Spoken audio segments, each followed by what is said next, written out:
god. Okay.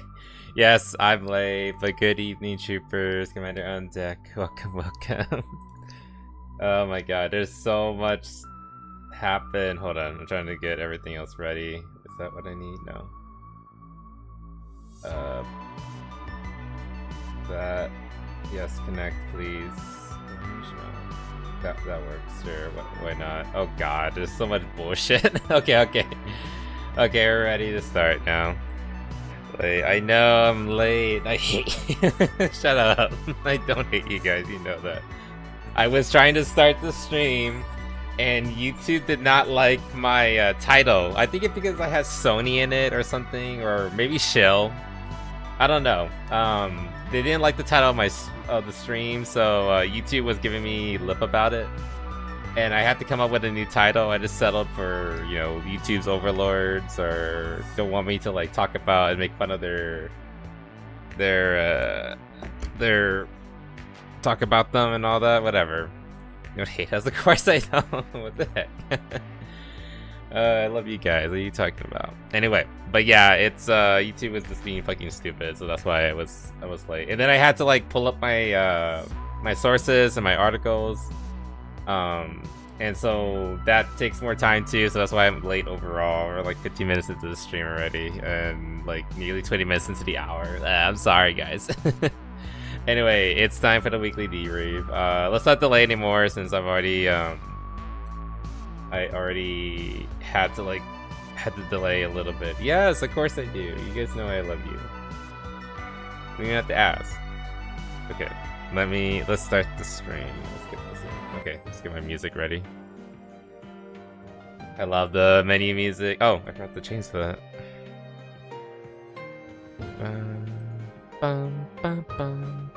It's not too loud, right? The music.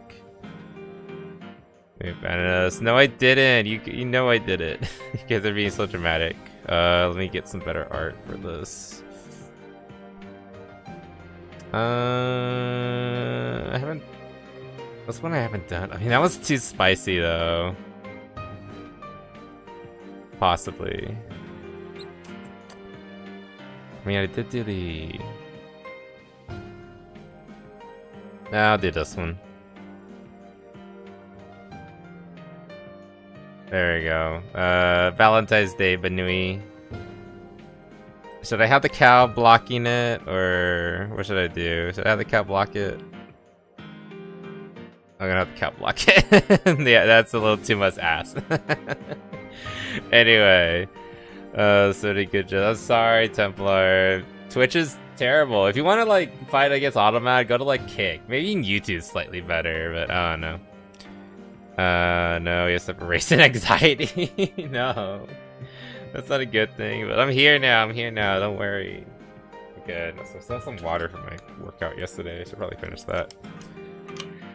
Okay, but anyway, today we have a ton of what do you call it? We have a ton of stuff regarding movies in particular. Just I also want to talk about Halo and other stuff, but let's try to get to the movie stuff like relatively quickly. Also, I want to like try to finish up a little early because I've actually never been on Kick. I mean, either or is fine.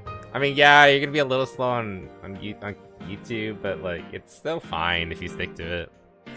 Anyway, I want to end it like a little early because tomorrow we have our first movie night in a while. It's early, so we can see each other again tomorrow for movie night. It was just gonna be early-ish. It's gonna be noon for me, but you know, it's still earlier than I usually like to be up and about in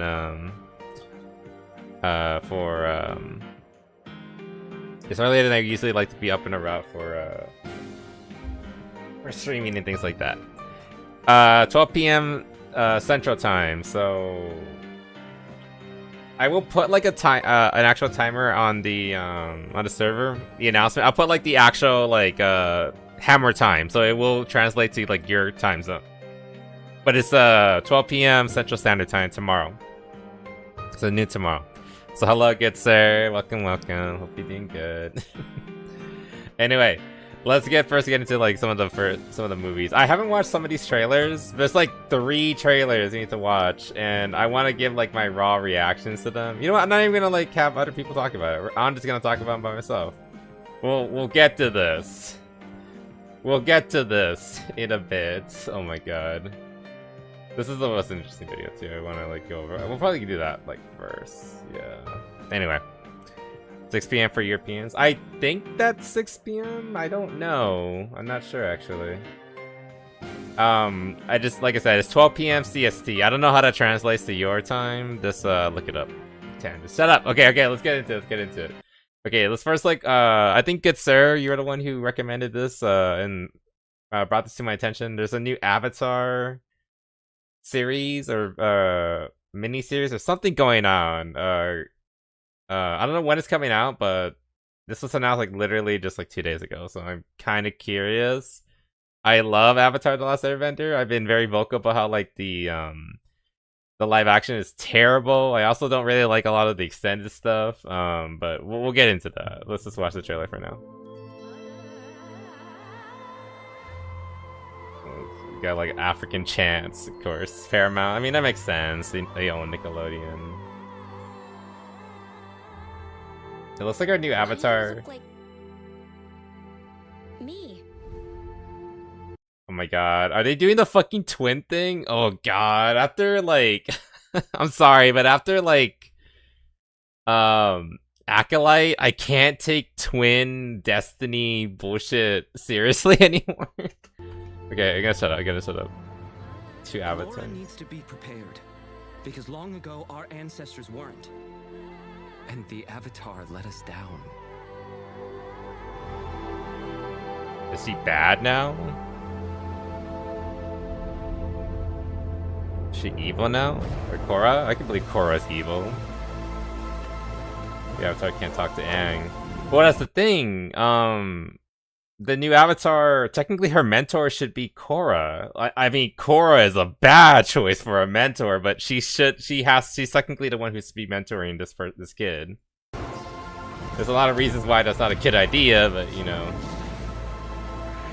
Also, this is like post Korra, which was like post Industrial Revolution. It looks very archaic.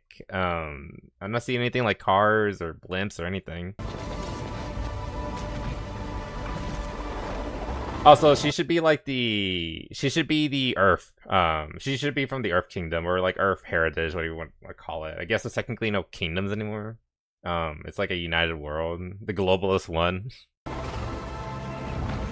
But she should be an Earthbender as her starting element, like a Pokemon. Humanity is not ready for the Avatar's return.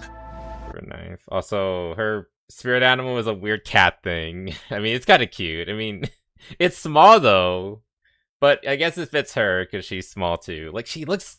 Why is she so young? She's like 10, I think. And yet, I mean, I guess that's fine. Aang was 10 too, but I don't know. I kind of like one thing I really did like about Korra is that she was older. She was like at least a teenager, likely early adult, like 18 or 19, which I appreciated a lot personally, but I don't know.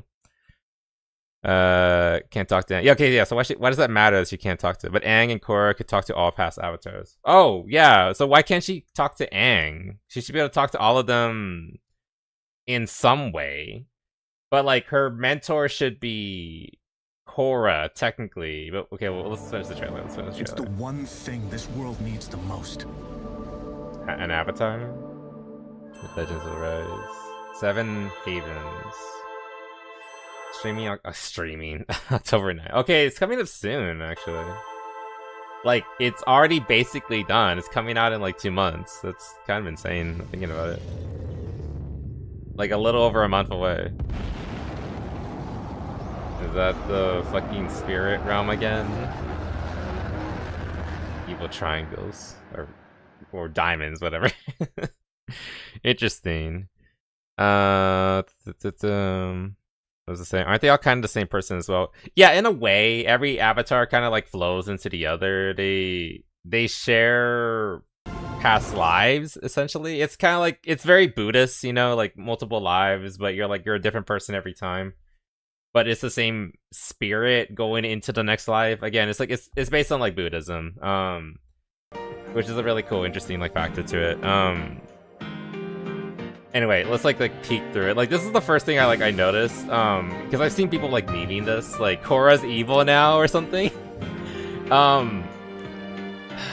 It was so weird the way people were interpreting this. Like again, the first reactions I saw to this was like on Tumblr, which is like the worst place to like look at reactions. They're like, oh my god, I'm so for her being evil now. And it's like, oh my god. She's not supposed to be evil, she's supposed to be the Avatar. She's supposed to be the bringer of balance in the world. She's supposed to be a force of good in nature and other bullshit like that. like and then like people are like posting like good for her meme and like the fucking teacup and everything. Korra just started like, oh yeah, I forgot about that. Yeah. So yeah, she really can't talk to, like, how is she? But wait, but this new kid, whatever the fuck her name is it Karen? No, it can't be. Is it title drop? Seven Havens. Okay, that's not the name of the character. Whatever. These two. I'm guessing it's two avatars now. Looked a bit AI generated, not gonna lie. Yeah, some of the environments did not look good. I mean, I don't hate like the costume or character design. She looks fine as far as a kid goes. She kind of reminds me of Iris from Pokemon, of all things. You know, like that kind of like purplish hair and dark skin.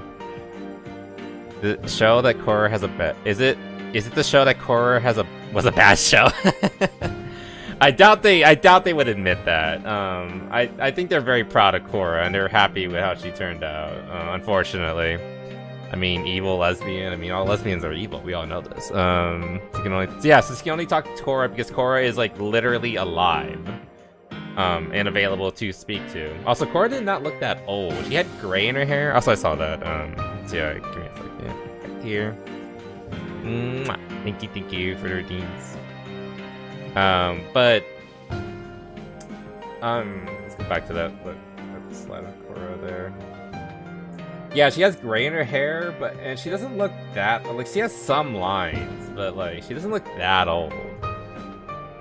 So like I feel like she's like 50, maybe early 60s at the absolute most. Whereas like Aang's mentor, or like the person who should have mentored him, Avatar, not Ryoshi, oh, the firebender dude, I forgot his name. He was super cool. Shit. Let me see if you guys remember it. Avatar. No, not that one. Fire Avatar.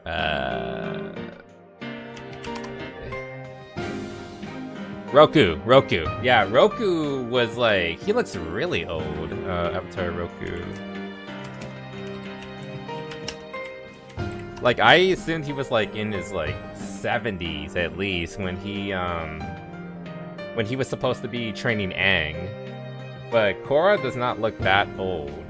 Again, maybe 50s at late 50s at earliest. So like, she does not look that old. What? What's wrong, good sir? Oh, okay.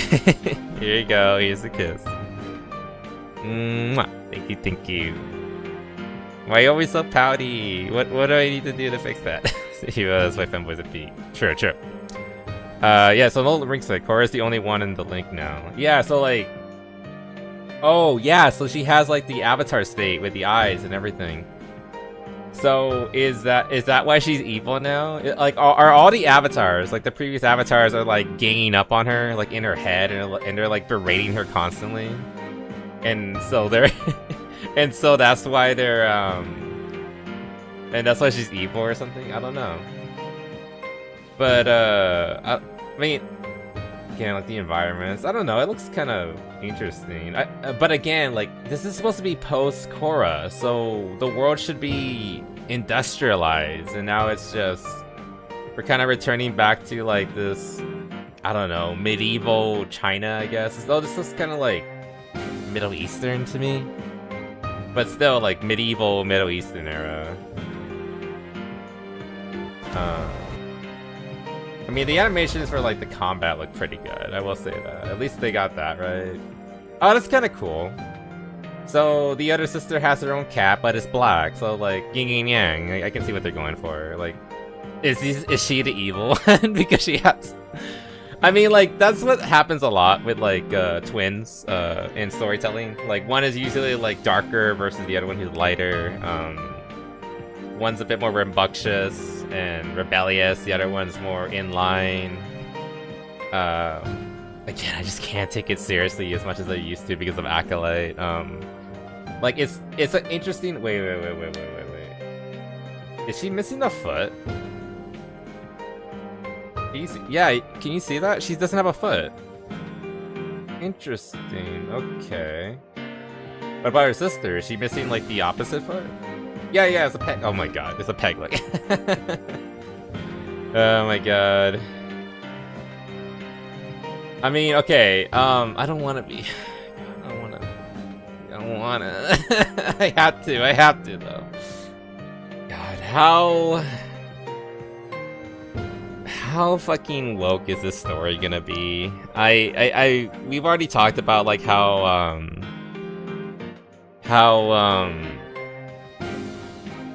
Korra is not very good. That's like where I first saw the cracks regarding, like, the quality of Avatar. You know, they kind of turned the boys into, like, bumbling idiots, especially the earthbending brother. They end the series with, like, oh, Korra's a lesbian, by the way. Duh. And then, like, you see, like, after, like, extended content, like the comic books, where they have Azula become good, which I don't really necessarily hate, but then they turn it into, like, oh, she's a victim, though. It was all her dad's fault. When, like, no, this is a story where yes, these characters are technically children, but they still have a lot of fucking agency. You're supposed to, like, accept them as having agency, and Azula was just a fucking bad chick. I still think she's hot as hell. I still foolishly think I could fix her. But in the context of the story, Azula was bad because she was bad. She was like her father. Her father didn't groom her to become like that. She was like that. That's just how she was. But then they kind of retroactively changed that to, like, oh, it was all dad's fault. Which is just so fucking annoying and stupid. I can believe Azula becoming better and a good person with time and a extended story, which the comic book did not do. But it basically defaulted to it's all man fault. It's all the fault of the man. And then, of course, the whole confirmation that, oh, by the way, Avatar Kyoshi, oh, she was always a lesbian. Didn't you know? And then blah, blah, blah. You know, stupid little shit like that. It starts with small things like that, and it's currently 2026, and we've already gone through, like, the height of the woke era and everything. So I'm kind of worried that's what's happening with this one. Which is Tapa Nui. That's every fucking day of the week. What are you talking about?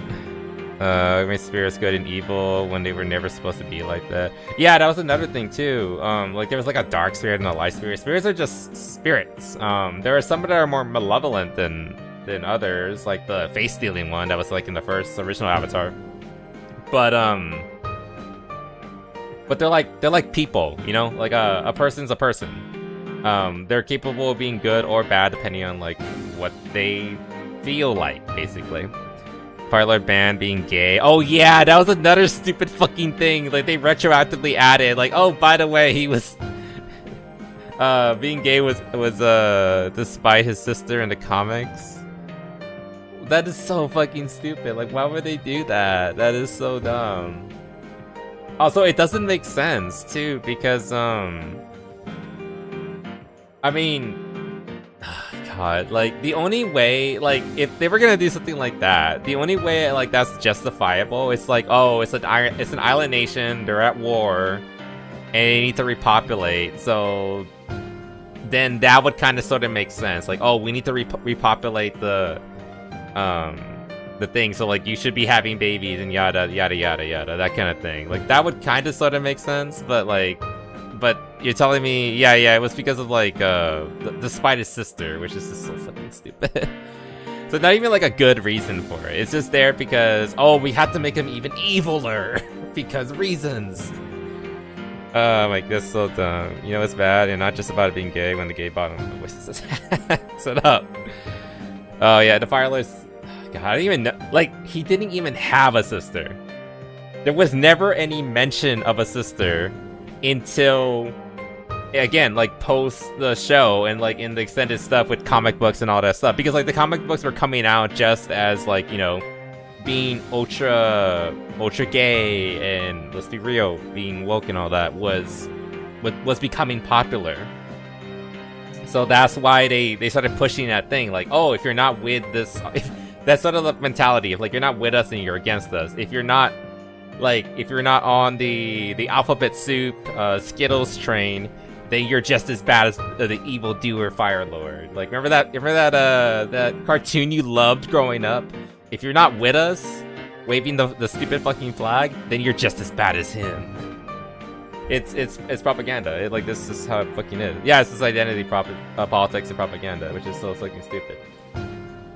Now, to be fucking charitable, and I don't want to be completely mean to this show that's not even out yet. God damn it. Maybe it's good. Maybe these characters are decent. Like there's not a problem that they're brown or anything, because a lot of Earth benders are dark skinned. Like that's fine. That's normal. That's been a thing since forever. Though to be fair, most Earth benders are. The Earth Kingdom is based on China, and Chinese people tend to be lighter skinned, though, if we're being fucking real. It's not impossible for them to be dark skinned, but I'm guessing, I don't know. I did say that the environment, this setting kind of reminded me of like Middle Eastern, so like, are the sisters supposed to be Middle Eastern or something like that? Because that'd be really fucking stupid.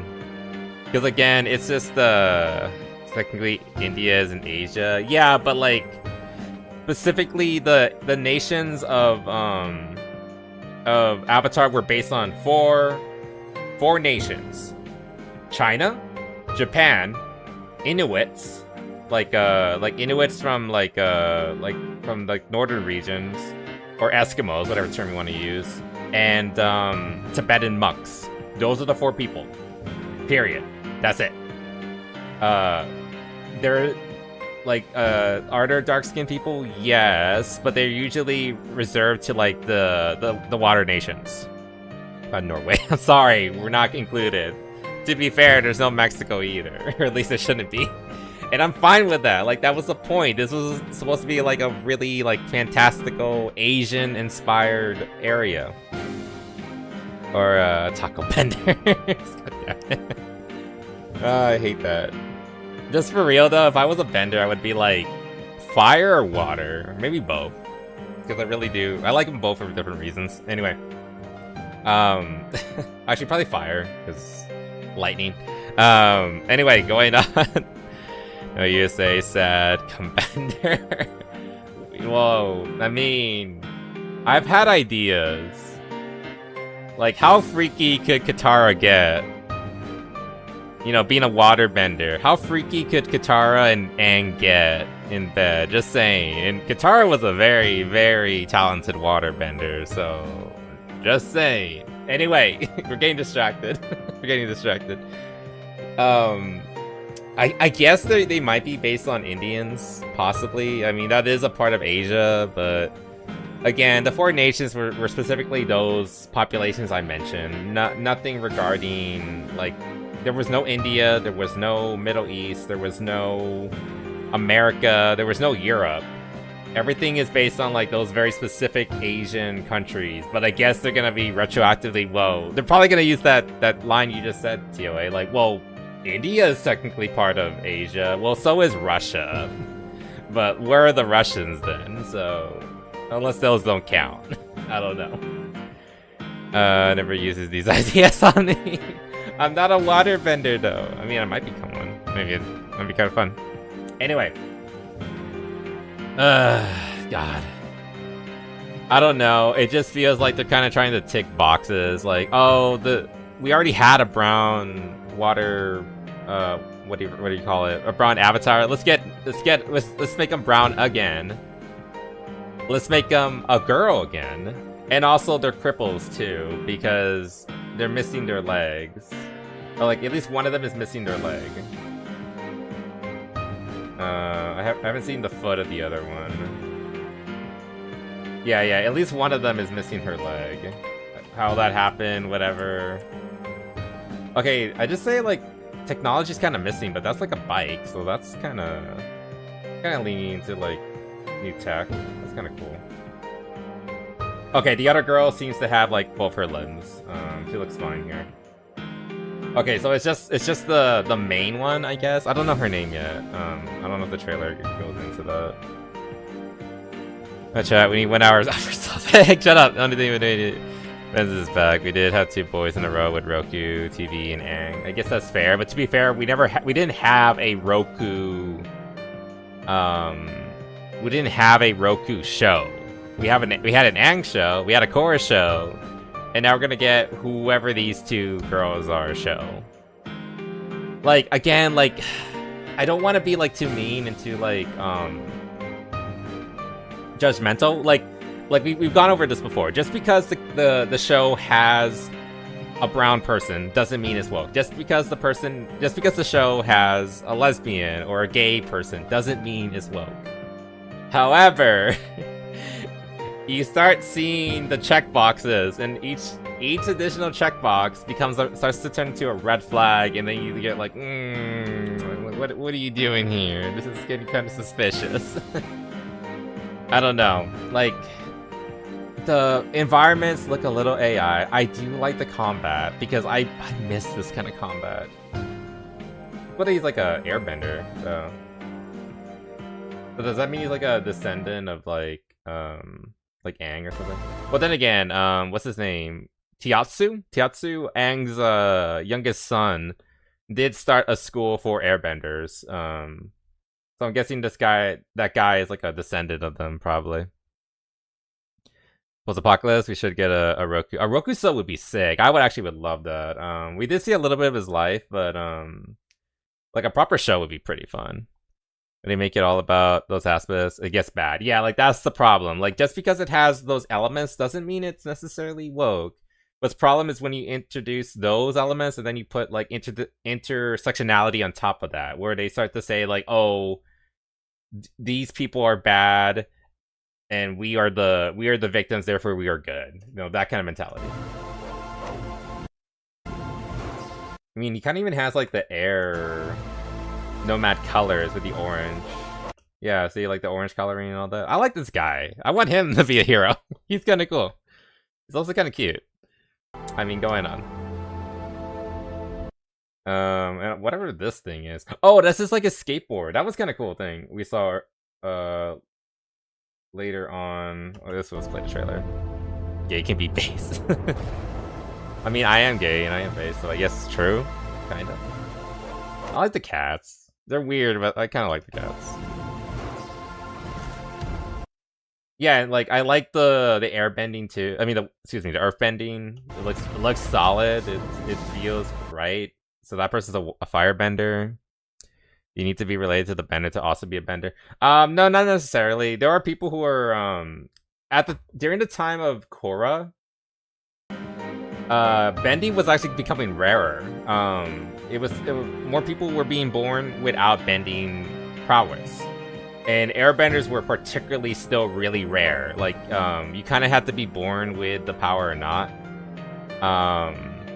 And I remember that there was like an episode where there was like a spiritual convergence or something like that. And it basically awoken airbending in a lot of random people across the world. And Kiatsu, again, that airbending master, that Aang's youngest son, he went on like a journey to try to find these awoken airbenders. it sounds like a really cool journey and like kind of epic, but like they played it off like, again, like that's kind of the problem. Like it was starting to sneak in there. Like this is a very serious mission. Like he's trying to find like the next generation of airbenders, and then they treated the majority of it like a joke. Like most of the people were treating him like a teleprompter, like a door-to-door salesman, like slamming doors into his face. And also a lot of the people that he recruited were like massive losers. One of them was like basically the equivalent of like a modern day like NEET, but he played with like board games instead of video games. Like he was like a 40-year-old virgin living in his mom's basement kind of guy. Yeah, and one of the good airbenders was like, or interesting ideas, was his older brother Boomy, who was a United Nations, I forgot the name of their world military, but he was a general. But then they made him into a fucking goofball. It's like this guy was supposedly leading armies. He was like the captain of like a battleship at some point. And again, like a lot of men get turned into jokes. The only one male character that I can think of was played completely straight was Iroh, who was voiced by Zuko's voice actor. Let me see if I can find him.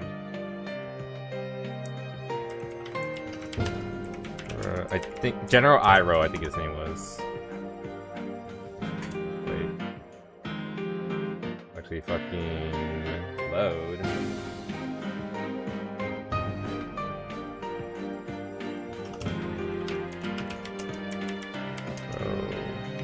Attention, Akora.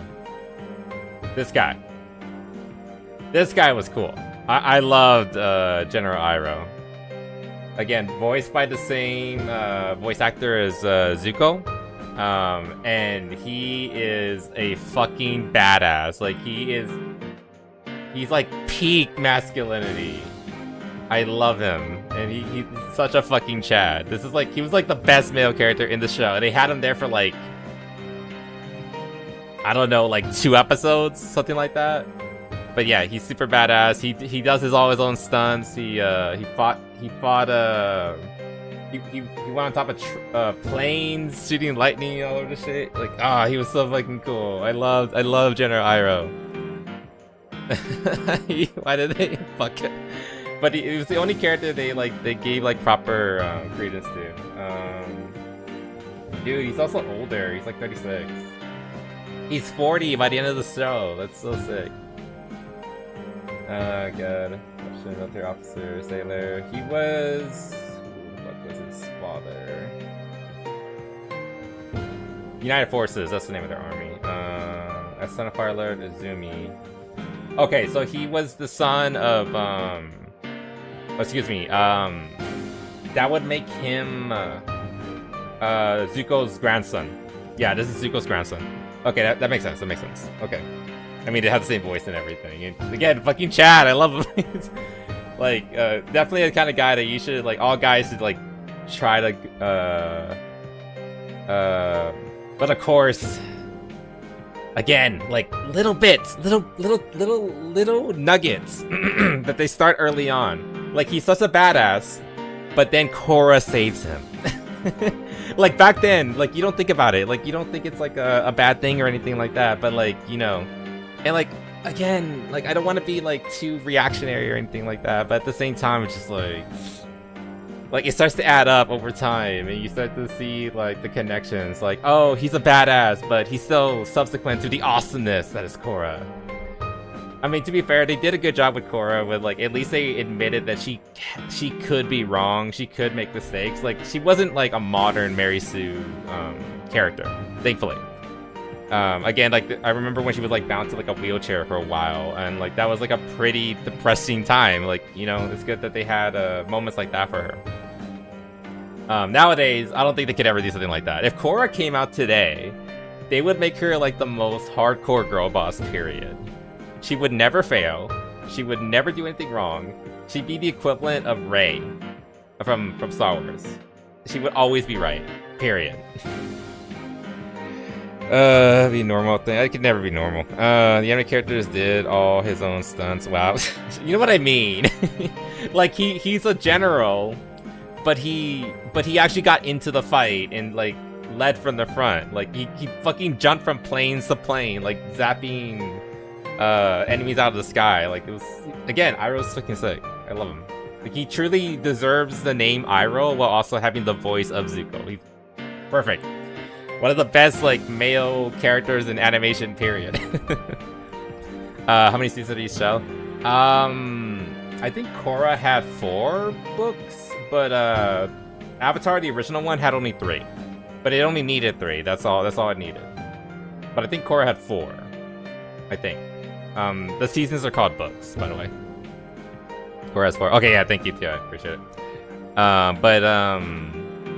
But yeah, it's, again, I don't want to be like too reactionary or anything like that, but like you start like seeing like over time, like again, off topic, or okay, already getting off topic. Like I've already been off topic for like the past like 20 minutes, but more off topic. I recently watched a video regarding oh my god, shut up. I recently watched a video regarding the what was it called? Remember in the Lord of the Rings when Eredor, that lady who kills the Witch King, in that scene, like, you know, the big moment, like I am no man and all that thing, and like a lot of like modern feminists love to like quote that scene. It's like, oh my god, it's like one of the most powerful things in history. If you actually read the books, the reason why she was able to kill him in like the first place was because Pippin actually basically removed his like shield or like his buff by stabbing him with like a magic dagger. That's how it happened in the books. So it was more of a team effort, really, than anything. And if you go take the quote like literally, excuse me, he was like under the impression that no man can kill him. Well, guess what? Pippin's not a man. He's a hobbit. He doesn't count as a man. Like, man is the term they use for humans. So technically, yeah, he was taken down by a woman who is technically not a man, and a hobbit who also is technically not a man. even as an adult hobbit isn't considered a man. Yeah, pride killed him. Like, well, we're talking about literally. So like he did the disarming, but she did the final blow. Yeah, it was a team effort, is what I'm trying to say. But that is removed from the final excuse me. That implication is removed from the movie. They don't go into that detail at all. They don't like explain why Pippin was able to do that in the first place. Like, I think in the movie it just says like he distracted him basically by stabbing him with in the knee. It's the same spot in the books, but like even back then, all the way back in 2001, which is when I think it's when Return of the King came out. Even back then, a tiny little seed of modern audience appeal was there, where the effort was primarily given to the girl boss, so that she can have her triumphant moment of like, I am no man, before she kills him. In reality, Tolkien was like trying to tell a story where everybody does their part. But like, it's still very traditional, like, you know, guys are the ones who go out and do combat and shit like that. She was a very special exception. So like, even back then, like you can even like hear it in the interviews, they were saying how like they deliberately didn't want to like mention the fact that the dagger was a magic or anything like that. They wanted it to be her moment. Again, even back then, 2001, when I couldn't even fucking read yet. They were already starting to slip in what would eventually grow into modern day woke politics. Even all the way back then. Jesus. Like, it's so fucking, I don't know, demoralizing to realize, like, how infested Hollywood has been, like, for ages and ages and ages. I mean, to be fair, third wave feminism and, like, modern LGBT has been a thing since, like, the 80s, so it makes sense that it was already creeping in even back then insane. Okay. Louise moved it a bit to make the movies. Yeah, I know that they had to do that, but like, again, they explicitly said they wanted it to be her moment. So they wanted to have their feminist moment, basically. 2003, whatever, you know what I mean. It was very early on in the 2000s, early 2000s, when they would have solo Sarah. I mean, yeah, easily. Anyway, but yeah, that's just my rant, my side rant. Anyway, let's go back to this trailer. I don't know, like I said, like, I don't want to say that's like doomed or anything, but we'll see. It's just like we'll see what happens. I don't really trust I forgot the name of the directors who did this, who did Avatar in the first place, but like they were there for the comics. Yes, they eventually disowned the live action, and good on them for like, you know, having the humility to like do that at least, but assuming that they're working with this, with with this project, which I think they are. I don't have any reason to think that they're not. But assuming they are, like, let's be real, guys. They are ideologically captured. They approved the comics. They approved the whole anti-lesbian plot point in the post story. They approved making Kiyoshi a lesbian. They made Korra a lesbian. Like they seem to like lesbians. I don't know. It's just weird. maybe they're just perverts. Who knows? Humanity Also, hey, is Moon. not ready for the Avatar's return. And yet, I like your little pin. That's cute. Speaking of like Lord of the Rings, it kind of reminds me of like Frodo's like leaf pin that holds his cloak together. it's the one thing this world needs the most. And it's not 7 nations, it's 7 havens. I don't know what the 7 havens are. It might be in reference to the chakras. I'm not sure, but yeah, I don't know. Tom Bombadil, my beloved. I love Tom Bombadil. This is such, and that's when they got the dagger, by the way. The magic dagger that actually destroyed the shield that was around the Witch King. They got it during the time that they met Tom Bombadil. Instead, the dagger that Pippin used to cripple him was just like a plain old dagger. It was nothing special about it. But the one that was there from they got it from a Barrow White that was actually enchanted by the Witch King himself. That's why it hurt him. Because it was like an anti-death dagger or knife that he himself blessed. 7 nations, new elements. I don't know. There might be. I mean, we still haven't gotten that like secondary element for airbending. Like, you know, water got blood, lightning. I mean, fire got lightning, and earth got metal. But we still haven't seen like a alternate for air. The only other one I can think of is I know a lot of fan theories back in the day were saying like the secondary element should be like sound, but we don't know. We haven't seen anything like that. It'd be kind of cool if we saw like they used this opportunity to introduce like an alternate version of air. But I mean, air is already pretty powerful. How do we rebalance the elements so that they all stay? They all are on equal meta levels. I just wanted to see that part where we got like on the skateboard real quick. Yeah. This really cool skateboard. I like it. Yeah. Go back. Yeah, I love this skateboard. It looks like it's powered by airbending. You just like create a one of those little like air balls, but you just put it in the middle of your skateboard. And I think that's what was hanging from his back earlier, because that seems to be the airbender dude we saw. Radiation bending. That's pretty sick. So you need to get like plutonium and all that. Like actual like radioactive material. Anyway, so yeah, that's the Avatar thing. It looks alright. I don't hate it, but I think overall my best way to describe it would be like I'm tentatively optimistic. We'll see how it goes. Maybe it'll be fine. Maybe it'll be a dog shit pile. We'll see. Wait, shut up.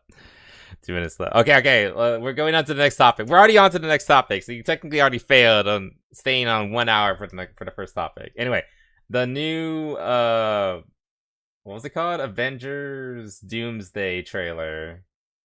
I haven't seen this. I have heard it described, and I don't think it's gonna be good. But let's see what they got for us. What does that say? Xavier's school. Oh, it's the mutant school for the X-Men. Something's coming. Let me boost the audio because these people don't know how to balance for fucking shit. Oh look, it's Picard. Something we may not be able to deter before this day is done.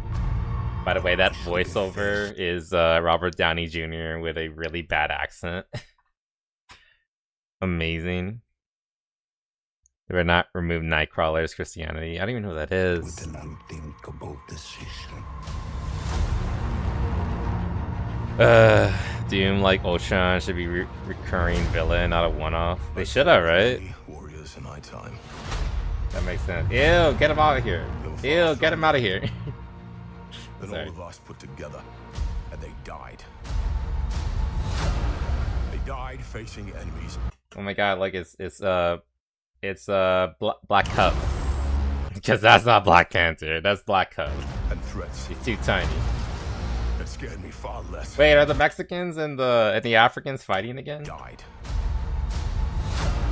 They died facing enemies. Yeah, because like the blue people were supposed to be like Mayans or like Atlanteans, but they're Mexican now because DEI they've made the Atlanteans from Mexico now. And So are they fighting it again? That scared me far less than this one. Hey, it's like Gambit. I forgot the name of that guy. He's from a movie that failed. The martial artist dude. Everything that they sacrifice will be for nothing if we do not stand together. Put aside your petty squabbles. Oh god, that outfit looks so bad. And, I heard that the Mystique outfit was really, really rough. It's the same actress who played Mystique back in the Fox Studios X-Men, and like, remember how she was like nude and everything? She is so ugly now, right? I mean, she's still in great shape, like physically, but like they took away all her sex appeal. Like they gave her like really ugly outfit or like face makeup. The fucking, what is with modern movies and giving women these awful comb over style haircuts, these Karen style haircuts?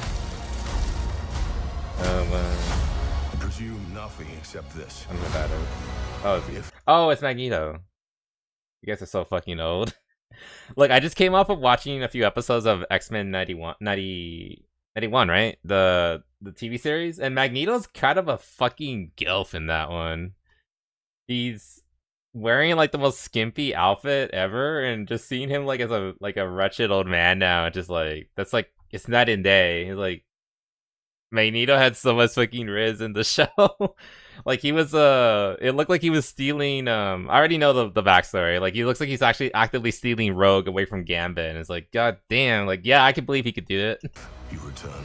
Not only can he touch her, but also gilf. He will return as brothers and sisters. Retirement. I forgot the name of Picard's actor, and I don't know the Magneto actor, but like they're way too fucking old for their roles. Not my captain. Black Ops was pretty good though. I don't know who that is. I do like that Thor actually like serious now. Okay, that was silly. That was silly. I heard about that. Like the impact. It's so light. Like there should have been like a boom or something as he stopped it, but like it's just like, oh. What are they doing? I you know like some people like went back and put like a sonic boom or something over the editing, but it still looks way too light. Like I get it, he's super powerful, But like it should at least look like Thor hit him hard. We're going to need a miracle. Hey, pal. It's not possible.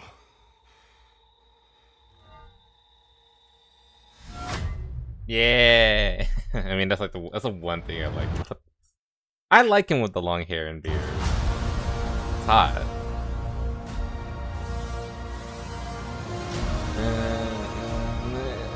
Where's my kazoo? I need to play the. Wait, let me find it. Avengers theme kazoo. There's. This is more appropriate.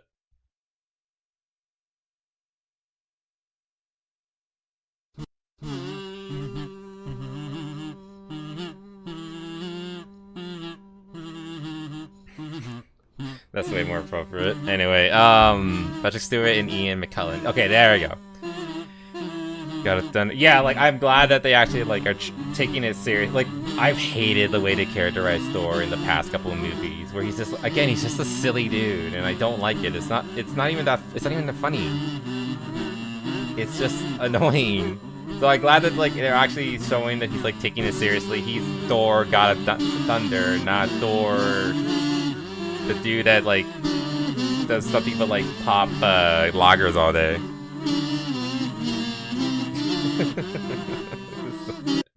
I'm gonna stop that now. Oh god, they keep showing Latvian witches. What the hell are that? My cope is Robert Downey is just a Doom imposter, and the real Doom is another actor. That's pretty much, that sounds like cope to me. But we'll see. I did hear another rumor that apparently Iron Man is also coming back, so maybe it's gonna be like a 180 where like Robert Downey Jr. is just gonna be Iron Man again.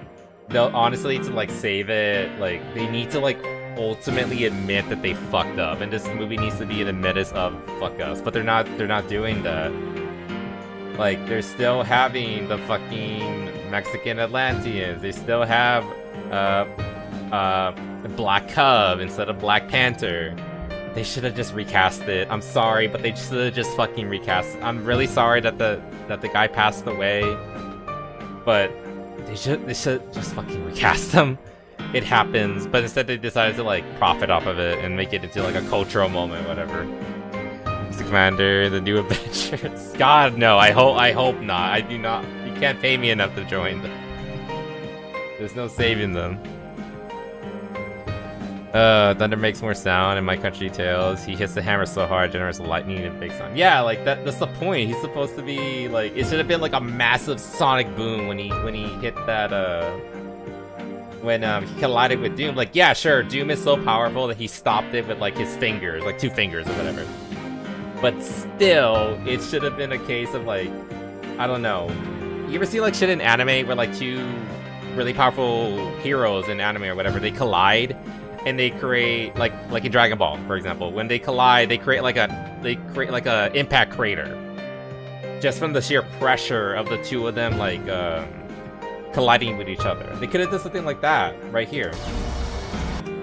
Like he still stops it, but like have like a massive like sonic boom and not imitating, like emerging from like the impact itself. Like that would have been a really good way like to like demonstrate the fact that there was actually actual killing intent behind the blow. But here with that, it also looks so fucking CGI here. But the way, because of the lack of sound, because of how soft it looks like he was coming in, it just looks so fucking lazy, and he wasn't even trying. Let's be fucking real. Like, I do not believe that he was trying. Bullshit. Bull fucking shit. Latveria is a country where Doom lives. Yeah, it's like some, it's somewhere like in Prussia area, like around that region, like close to like Transylvania. Russia, Romania, those kind of regions. Like, that's where he has that accent. And that's what Doom has been, or Robert Downey Jr., he's the one doing the voiceover, and that really weird Russian, German accent, what do you want to call it. the start of a 3-parter. Oh god. Oh no. Half the team has only guns. Like, yeah, like we're the fucking superhero. I mean, I guess we got like a few with. Oh my gosh, that looks terrible. God, remember when? Let me. Can I find her?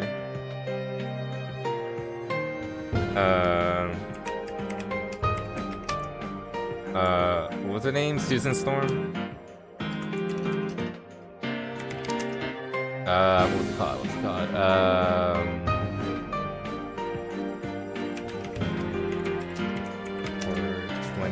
2005. Yeah, remember this version? God. Damn, I wish we had this though. What was her name again? It was she's Latina. I forgot the name of the actress.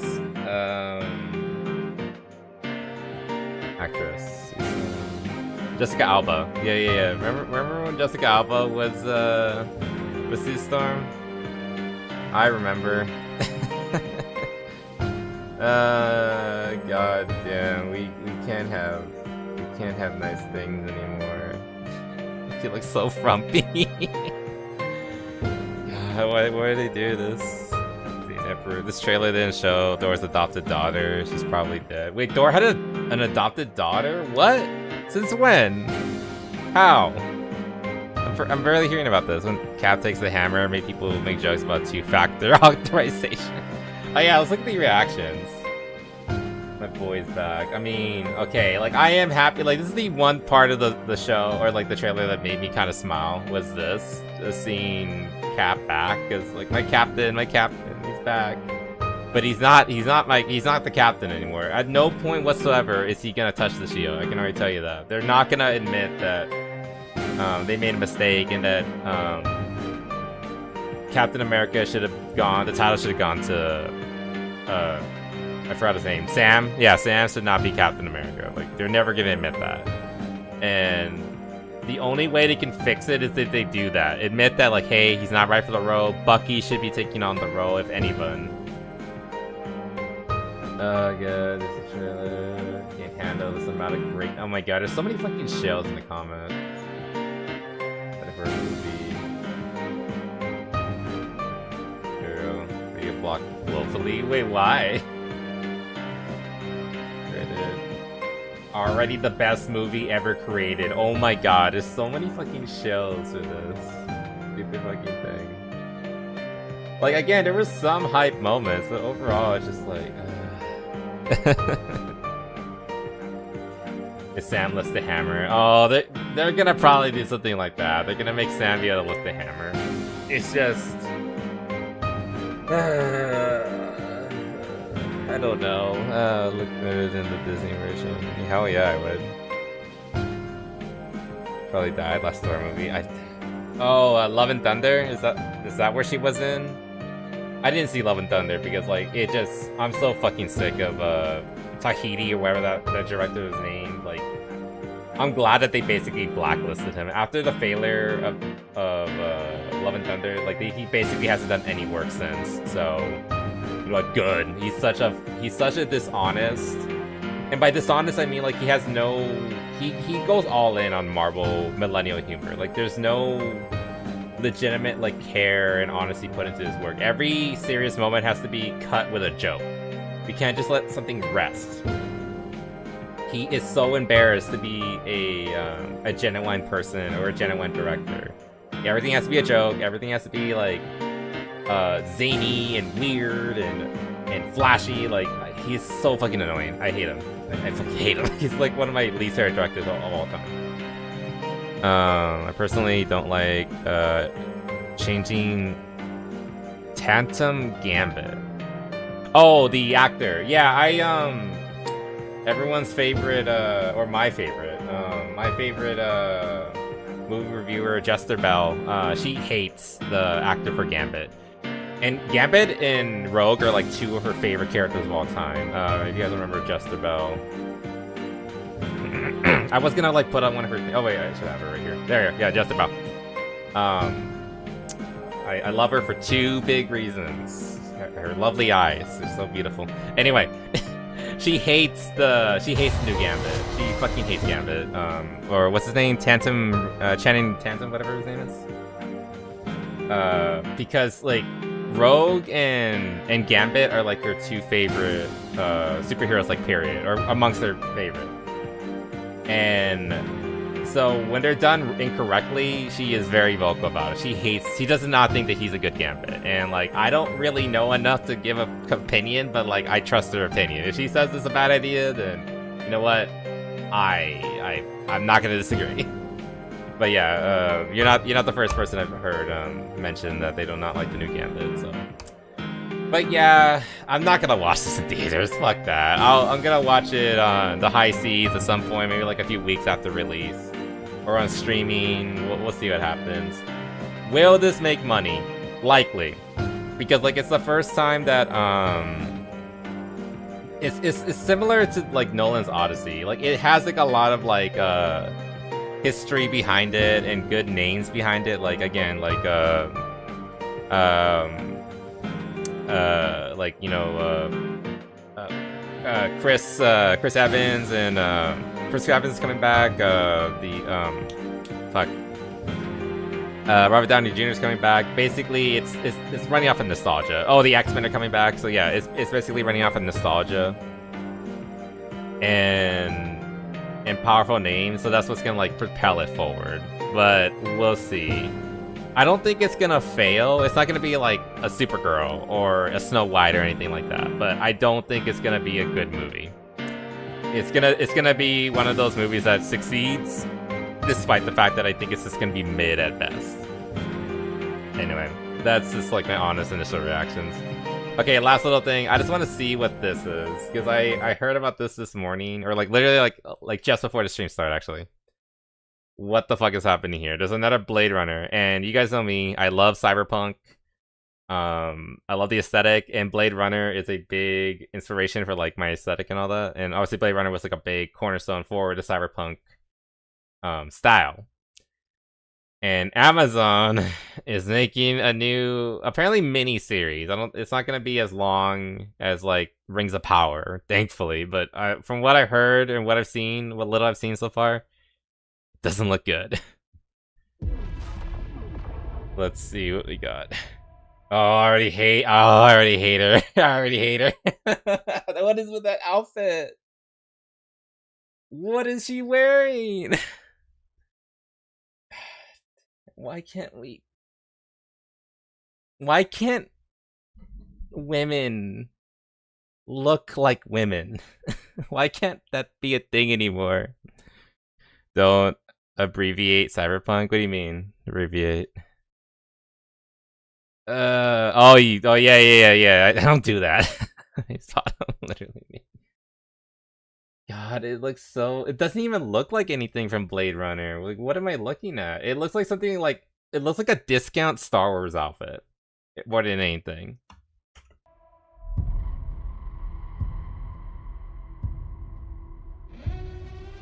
I mean, the cityscapes look okay, but they also look very CGI. I mean, not CGI. I mean, obviously CGI, but they look kind of AI generated. I do kind of like the way backgrounds because they kind of look like map paintings, which is good. Like, that's how they did it back in the day in 1980s when they made the first Blade Runner. And it's kind of evoking that, but everything in the foreground, it looks so fake. We already fought a war. We lost. Oh my god. God, what is she reminding me of? She reminds me of like this one twink actor, like a male actor. I can't remember his name. A blonde guy. Like, he also has like his mouth perpetually open like that too. She doesn't look like a woman. She looks like a guy. Twink. Like, I'm a twink, but like a hot one. She just looks like a sad twink. Like, if they wanted to make her look masculine, well, mission accomplished, I guess. Oh, Ridley Scott's on it. Oh, that's not a good sign. I've seen the recent Alien movies. Replicants. Oh god, this bitch is in it. This bitch is in it too. Oh god. Guys, remember Section 33 or 63? I think it was called the Star Trek one. I swear, every movie that this lady is in is just like a bad sign. The movie usually is not that good.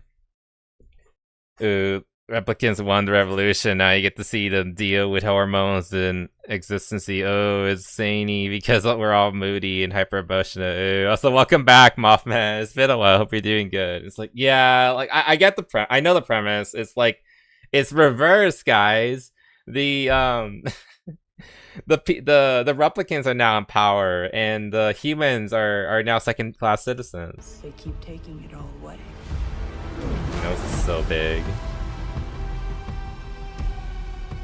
How much longer? Until we have nothing. Until we are nothing. God. Oh, look, blood. Oh. What?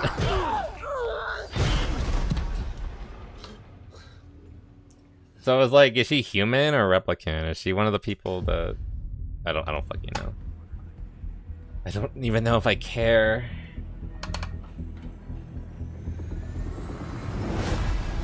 It looked like she was naked.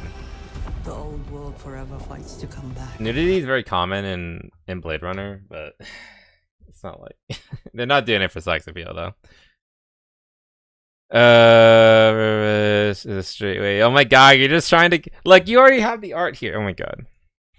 There. Is that good enough? Is that the proof that you need? No longer control.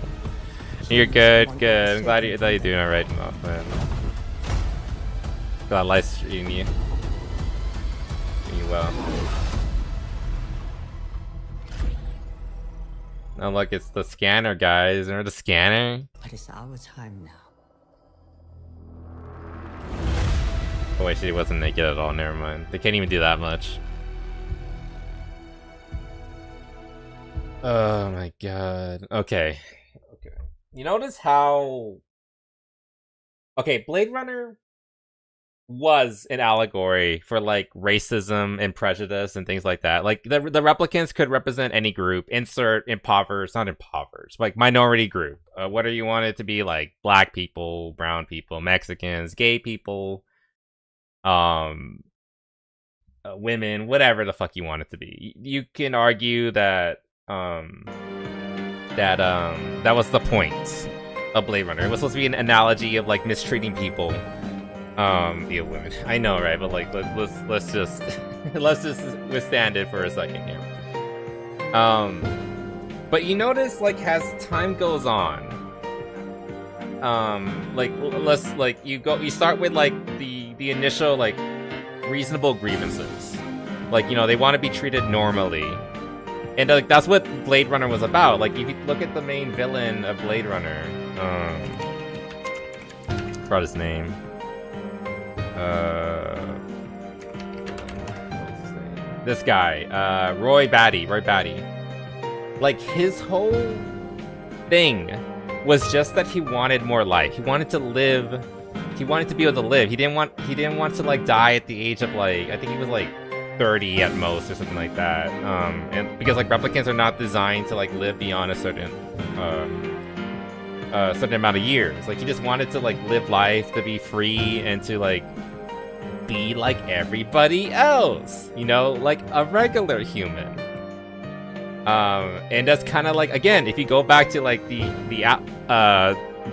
analogy of like the replicants could represent insert minority group here, and a lot of those groups started off with like proper original grievances, like again the civil rights movement, the original LGBT movement. You know, a lot of them were just like, I want to be who I am and I want to be like everybody else. Fast forward to 2020, to the 2020s, and it turns from I want to be like everybody else, I just want to be normal, I want to be treated like everybody else. It turns into I want to be rancid and retarded. I want to be rioting in the streets. I want to be dressing like a fucking dog and shove dildos up my ass in front of children. And ultimately it turns into I want to have special privileges above everybody else.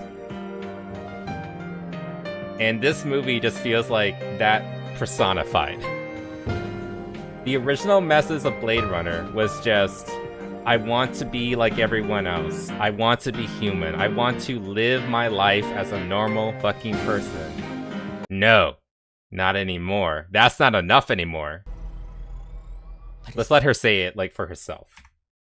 I'm gonna boost the audio for you. Listen to just having equal rights and just having, being treated like everyone else. That's not good enough anymore. Now, but it's our time now.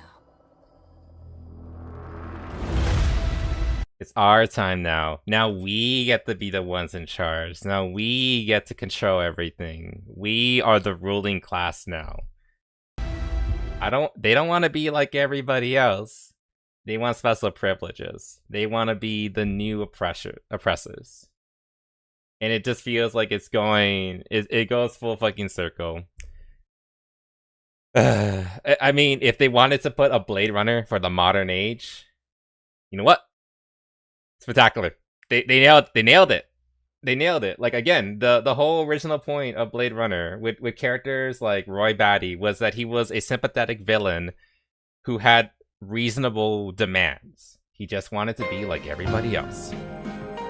And like, if you watch the movie, you can feel it. Like, yeah, that's reasonable. Like, you just want to be a guy. You just want to go off and marry your girlfriend. You just want to go off and start a family, have a life, get a job, just be normal. That's how it was back in like the 60s to 80s. Now it's, I want to be better than everyone else. I want to be specialer than everybody else. And if the replicants represent minorities, quote-unquote minorities, even though a lot of them aren't even minorities anymore, there's a lot of people who identify as gays just because. Like, or say that they're trans just because, even though they might not actually be that, or more than often than not aren't actually that. You know what? They want to be the ruling class now. Like, we suffer, in their mind, like, they suffered for too long, even though none of them were born around the time to suffer and experience any of that. So now it's justified that they come around and take everything for themselves. They want to be a part of the greatest thing there can be, but are so blind to see, deaf to hear. They want Jesus without Jesus, basically. They want God, they want beat God. Yeah, I often say that, like, how a lot of, like, ideology is basically religion. It's religion for them. Their Marxist ideology, feminist ideology, LGBT ideology, name it. They follow it with the same fervor as, like, a religious zealot might follow any other religion. You're not wrong to say they want Jesus without Jesus. Like, it's their scripture. It's their pantheon. It's their religion. Gosh. Like, the only vanilla ideology that matters is that I'm the best, and you need to fight and die for me. That's all you need to do. Easy, simple. Anyway, but yeah, this is like, yeah. Again, like, saying that if they're gonna say that this, if the replicants represent minorities, then this is like the truest form of, like, modern quote-unquote minorities. Just like, it's their turn to be the monsters now. Their turn to be in charge now, which is just, that's their whole fucking spiel. Rather than it being a story, again, the original, they bastardized the original meaning, which is allow people to, you know,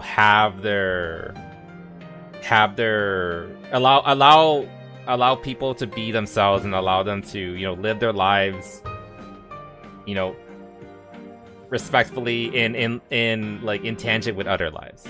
But no, they can't have that anymore. Let's see.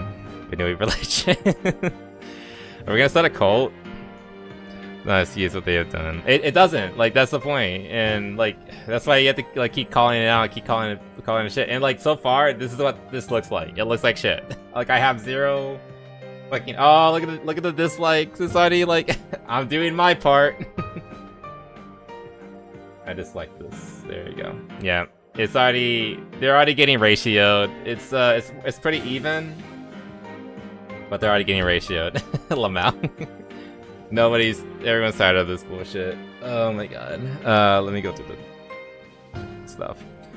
Fortunate part is some of us who are still in the closet to some extent know that what we've seen has been just a huge detriment to intersocial dynamics, and frankly, as bi, I've kept it to myself for years because I don't want to engage with it at all in any shape or form, and now we just have Hollywood and media reinforcing awful behavior. Yeah, exactly. I'm not shy about the fact that I am bi, but I do not associate, like I've said it multiple times, I do not associate with the alphabet soup, with the Skittles mafia, with the Rainbow Reich, whatever term you want to use to call them. I don't engage with them. I do not consider myself part of them. Like, I just like guys on occasion, and that's basically it. There's no political stance above it. There's nothing. I don't think I'm a victim because of it. It's just part of it. Also, I'm brown, I'm Mexican, and like I don't care. That's just a part of me. It just means that I fucking make tacos every now and then. That's basically it. What's really matters that what matters more is that I'm American and all that. Rainbow Reich. I didn't come up with that, but I can't remember where I heard it. But you can take it by all means. But yeah, like the modern LGBT movement is just like all the worst vices like shoved into one. Like again, like really like pride parades and like their assistance of like interfering and like getting in amongst children. It's like the most disgusting thing I've ever seen. I do not want to associate with that. I do not like it, and I criticize it like extremely. Like that is not okay. Unfortunately, it is the norm that's kind of been accepted, and if you say otherwise, then you're a bigot. Or if someone like me objects to it, then I'm just a self-hating gay or whatever, or not really gay or some other bullshit, really. And it's tiresome. It's really is. Like don't be ashamed to be by Mothman, but you don't have to associate with these people. They're not worth it. Like hopefully, like, you know, just love who you love, and that's all that matters. Like that's what it started with, right? Like just love who you love. Unfortunately, it's turned into like I want the right to shake my cock in public, and that's not what LGBT rights was supposed to be in the first place. And it's just disgusting that it's kind of like devolved into that. I like to think that most of them are normal, but unfortunately the loudest and the proudest, yay pride, are the ones that are on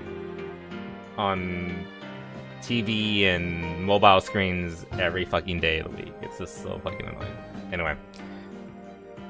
But yeah, that's back to Blade Runner. That was a load of hot garbage. I hope it fails. It's a mini series, so hopefully it won't want to deal with it for too long. But it's unfortunate that the Blade Runner IP belongs to Amazon now, of all people, because they can't be trusted. I don't think Amazon has pushed out a single good show or mainline show in the past like 10 years.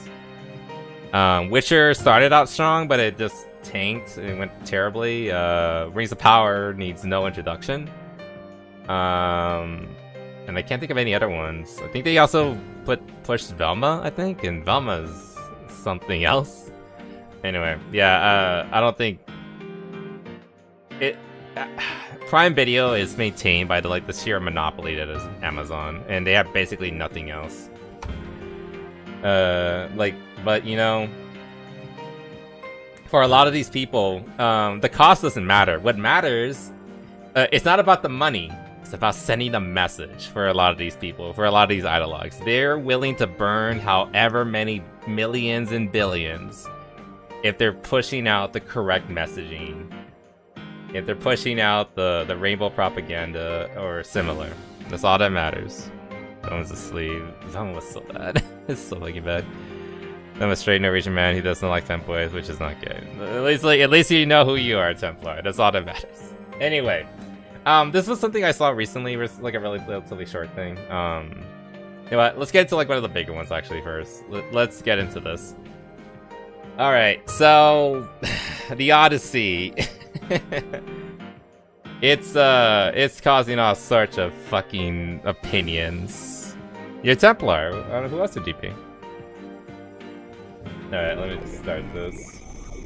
What is up? Anyway, the Odyssey. It's been causing all sorts of ways and all the wrong ways. Mostly because it's probably the most like undeserved. I think Critical Drinker had like the best way of describing it. It is a, what was the word he used? It is a disastrous triumph. I think that's what his wording was, and I think that is so appropriate. Because that truly is what it is. Like, it is such an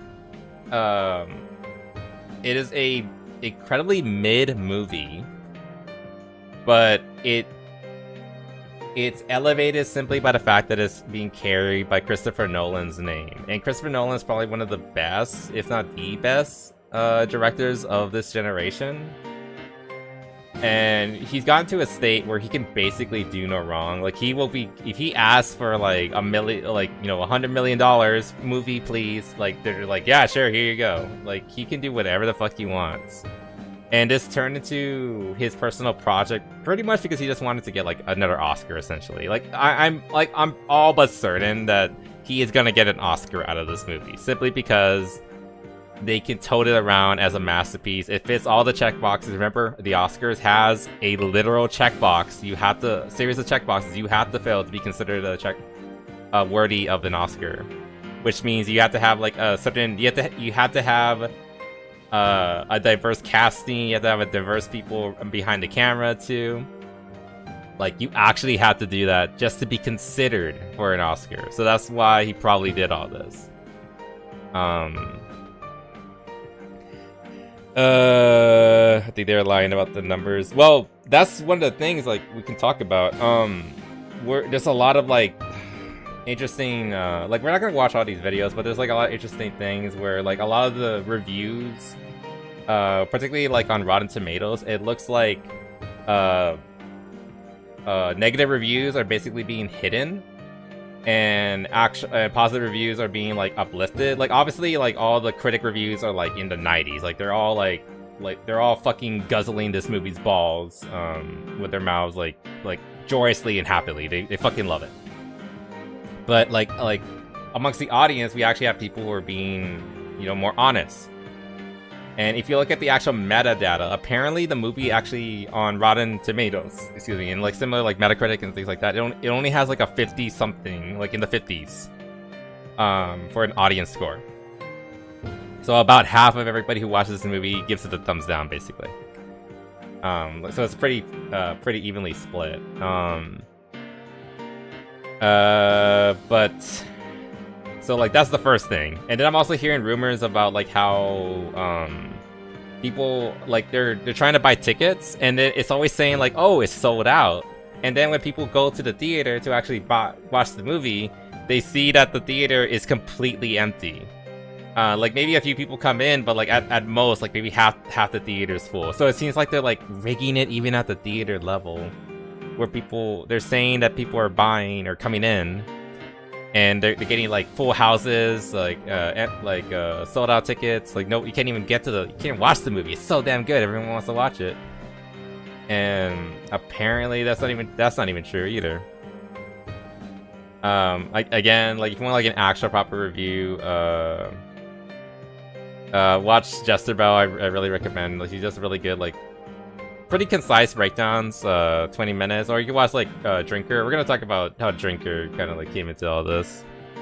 I think Templar lost his memory. Maybe a free kiss can bring it back. No, stop. No more free kisses. Isn't that fraud? It might be. I don't know how it works with moviegoers. I mean, maybe they bought the tickets. I don't know how that's even like. It does sound like fraud. No, I'm not sure. Again, like, that's just like allegedly. We don't know if it's like we have no way of like truly knowing for sure if that's like actively what's happening, but still. And of course we have like all the critic shills and all that. I did mention excuse me, last stream, like at the end, I was gonna go watch Red Letter Media's review of it, and like I expected, they're being shells for it because they like to like I like Red Letter Media, and I think they're funny, but they have this aura of smugness around them. Even though like they're really goofy, they are very smug. Especially Jay. He's like, oh, this culture war is so fucking stupid. Like, it's not we don't. It doesn't matter. It's not a real story. If this was like a story about like legitimate history, then yeah, it would be kind of wrong. You know, insert Cleopatra, insert Napoleon, insert every other historical piece that had diversity casting in it. I didn't see them say anything about those. The Women's King, yeah, so I didn't see them say anything about those pictures. They conveniently never talked about them. But, you know, maybe they just didn't know those movies are out. Who the fucking knows? They always know about these these obscure indie pics that I never even heard about until I saw it on their show. But like, you know, these big box office flops, they didn't know about them, like, clearly. Anyway, so, you know, I can be generous regarding that. But and like the big thing really is like there's nothing necessarily wrong about like diverse casting if it's done in good faith. What's a good example of this? The example I like to use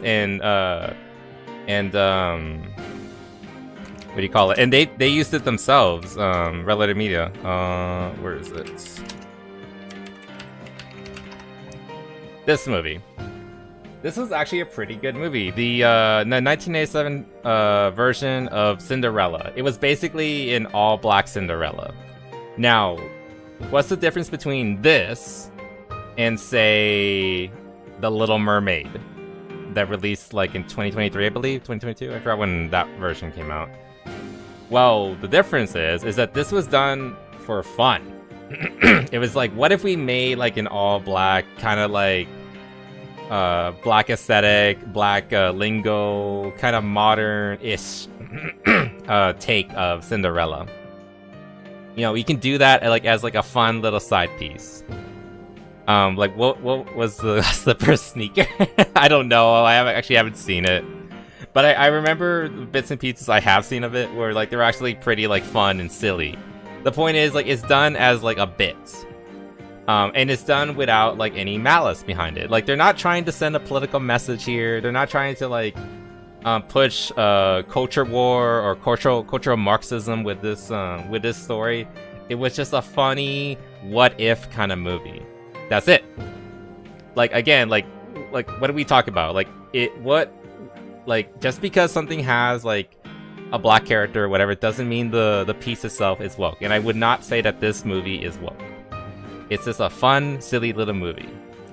Now, The Odyssey, however, that is woke. It is absolutely 100% woke.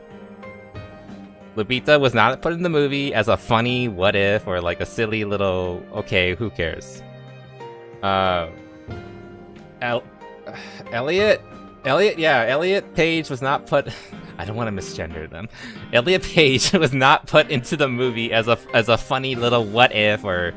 You know, let's just play around with the casting row or whatever, thing like that. No, that's bullshit, and you're not gonna fucking gaslight me in theater. This is silly. This is done for pure fucking malice. The Odyssey. It's done for malice. It's done to send a message. They didn't replace a ginger with a black woman. I mean, they did. The Little Mermaid movie.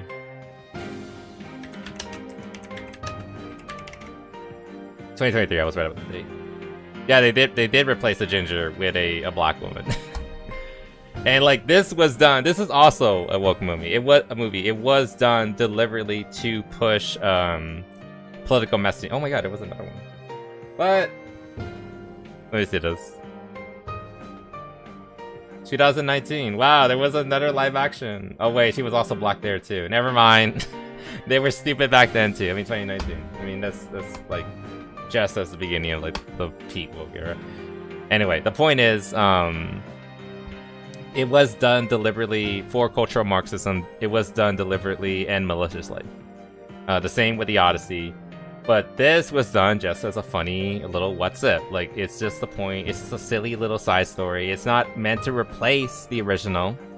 It's meant to just be a fun little like what if scenario of the same story. You know, like in homage to the original.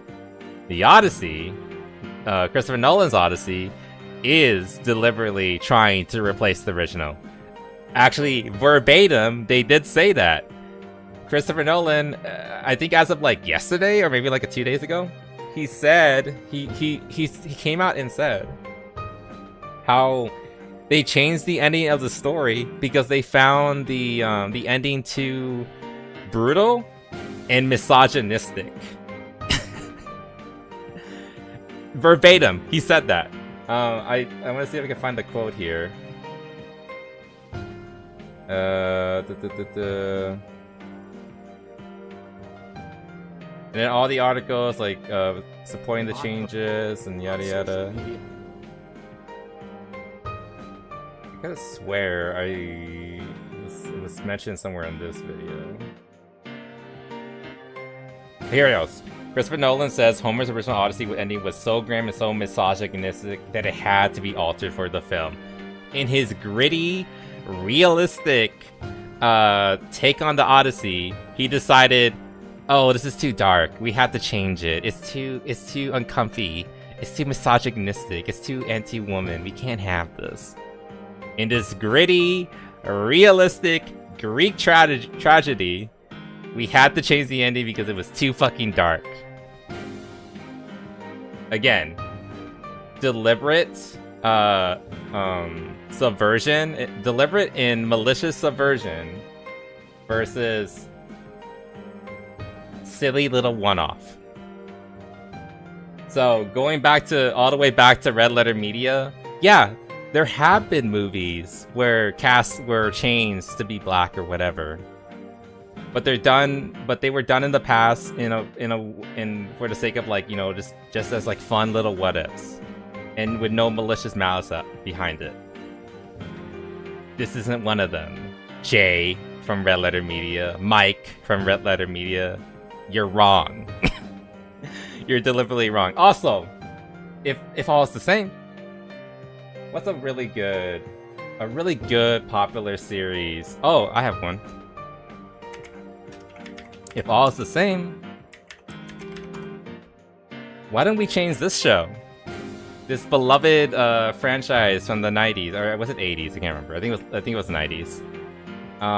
If all is the same, it's a fake story. It's not about a real family or a real history moment or anything like that. If all is the same, let's swap out all these characters. This is the original cast, but it's like like a reimagine. Okay, let's use this one instead. Yeah, let's swap out all these characters for like a white cast. All is the same, right? It doesn't matter. Or would there be a problem with that? Does it suddenly change and it's suddenly different when it goes the opposite direction? Jay from Red Letter Media. Mike from Red Letter Media. I don't know. I mean, they're never gonna answer that, and like they're not gonna answer me because like obviously I'm nobody. But at the end of the day, like I don't think they would have an answer. Period. Then generate conversation and get free ads, which it did so. I mean, you're not wrong. Also, welcome, Pon Chow. I assume you're following. I mean, I already gave my theories at the very beginning, like when this all started. It was not done because of that. My theory, I mean, like maybe that was like a side, I think like an additional bonus, but like the big theory that people like me and I know Jester Bell had this theory too is basically Nolan wants another Oscar. He could have done this more honestly and more accurately, but he's like, there's an Oscar opportunity here. I need to fill. Again, the Oscars literally have a series of checkboxes you need to hit if you want to even qualify to get their award, because because remember, the modern Oscars are a fucking sham. So I think he probably did it just because, like, I had to meet these requirements. And he has also to toe the line, because, like, he also, like, I don't think he doesn't agree with the messaging of the story. Like, again, he said it himself. However, he is surrounded by wolves.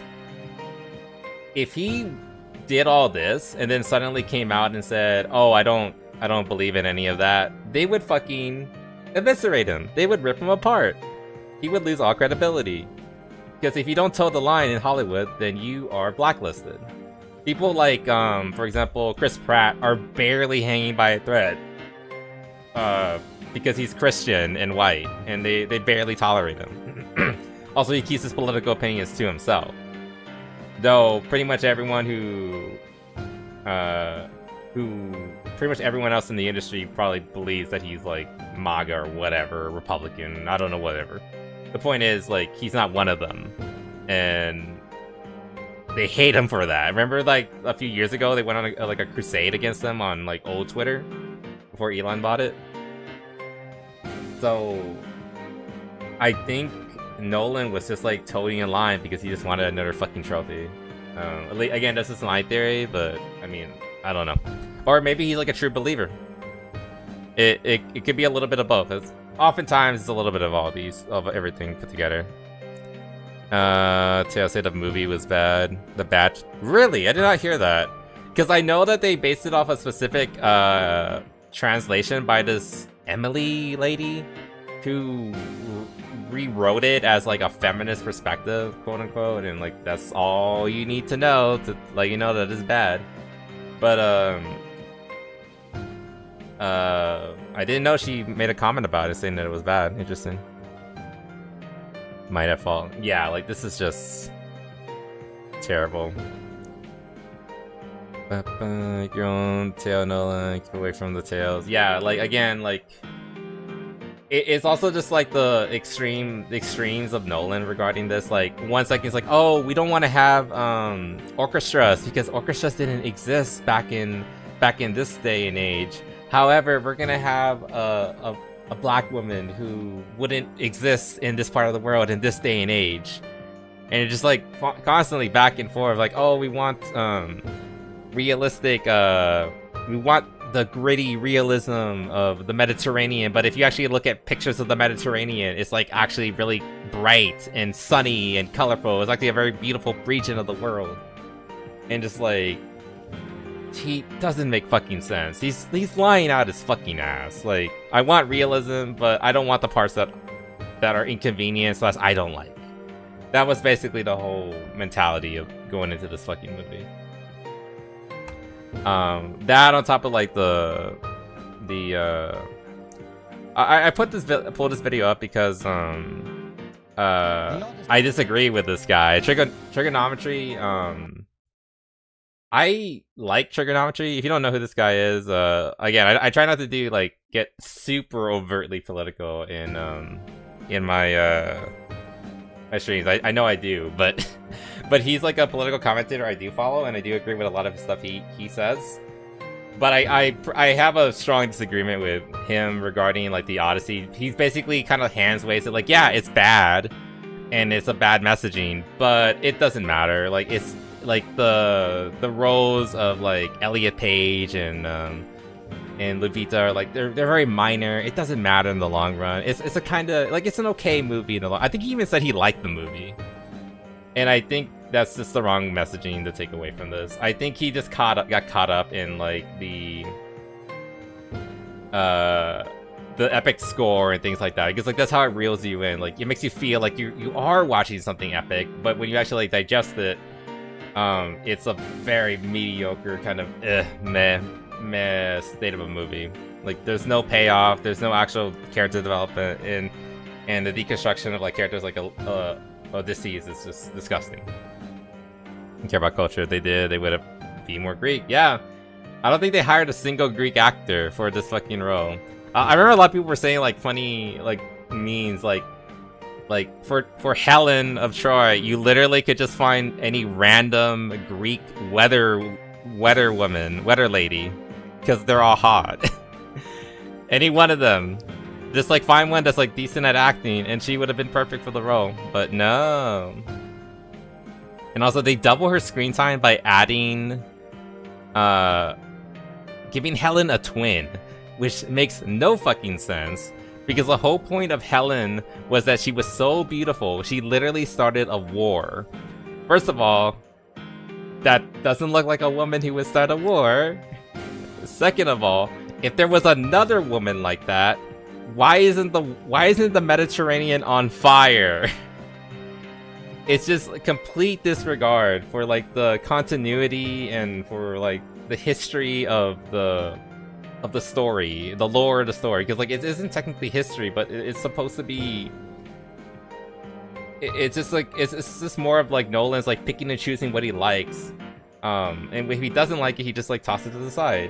And if he likes it, even if it doesn't make sense, he's gonna shove it in no matter how hard it fucking hurts without lube. God.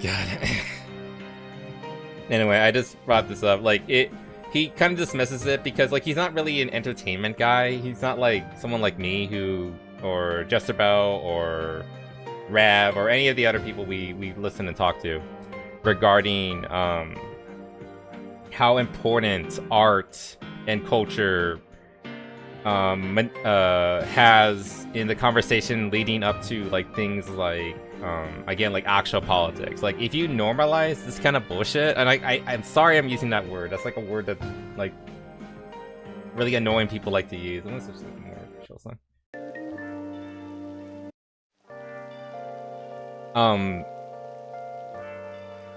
Well, switch train of thought.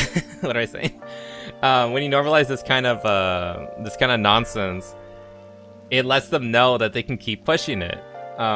Like again, we're not gonna go through the video, but Rav goes into like how like a lot of people are saying like, oh my god, this proves that woke, go woke, go broke is fake. It's not true at all. Hollywood now has the green light to make as many progressive movies as they want, yada yada yada. And if you let that keep happening, it will encourage people to like see that like bad art encourages bad behavior. I guess that's the best way I can put it.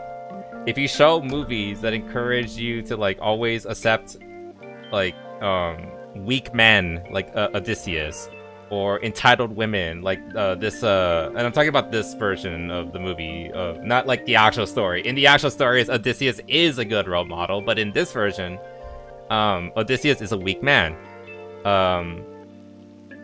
Penelope is a weak woman, a weak and entitled woman. Elliot's character is a weak man who encourages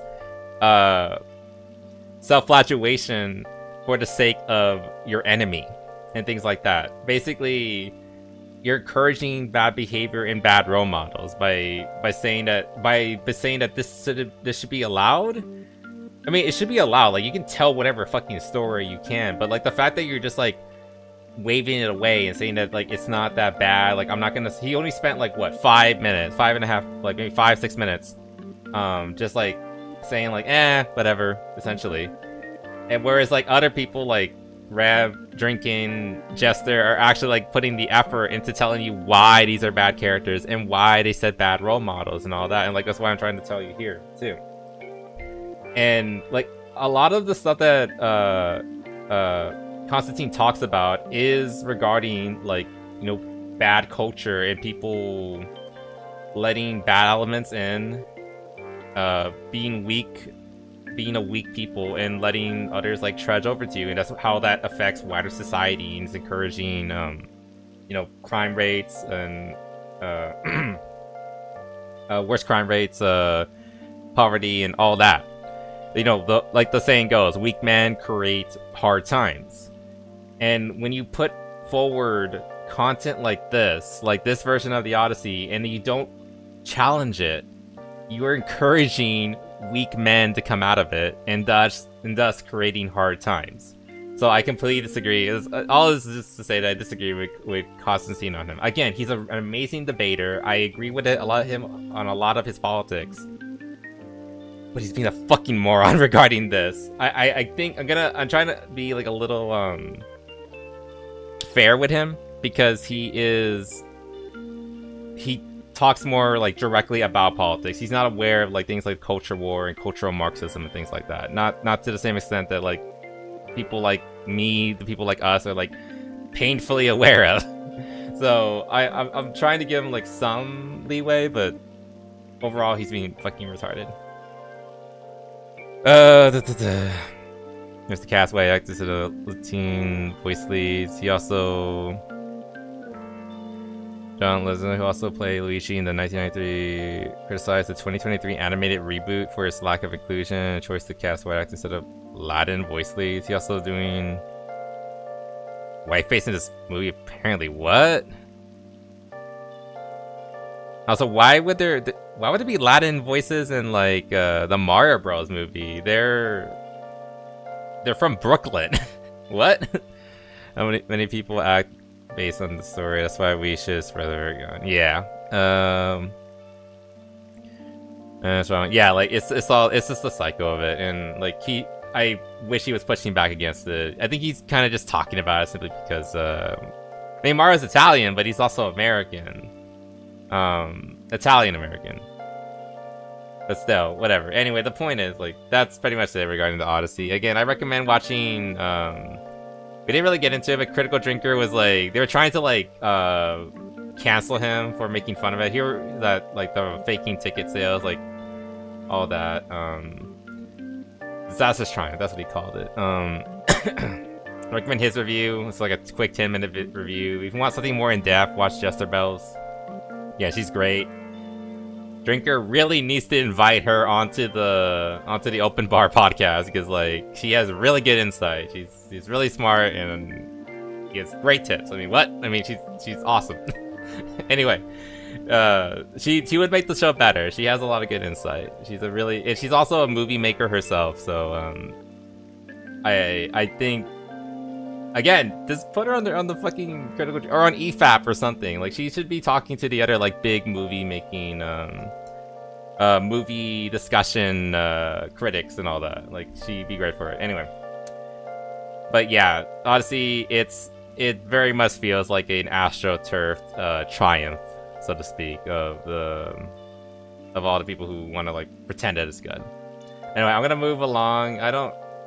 Basically, PlayStation is like doing more shit. Ubisoft's like defending the physical media. Like, if the worst people are defending your decision, then like that's just more proof that it's the wrong decision. God, I fucking hate Ubisoft. This was kind of interesting though. Like, devs are apparently being told to not talk about it, which is just insane. Like, they really don't want anyone to talk about it. They want this all blow over. I think I said last time, just like keep making fun of them. Every time you see like a PlayStation announcement, just bring up the physical disc thing again and all that. He said, be like Mario. He's an Italian plumber created by Japanese people who speaks English and looks like a Mexican. He's not Mexican, no. He's Italian. Jumps like a black man and grabs coins. Like, what the fuck? Okay. And then leave us early. I mean, I can go for like 30 more minutes. Let's finish the Halo story. Let's finish the Halo story, and then we'll call it there. Alright? Because like, I really want to talk about Halo, okay? Look, TOA. I really love Halo. We might be here for the next hour. We'll see, okay? Because I have a lot to say about Halo. Anyway. If you guys weren't aware, I can actually pull it up.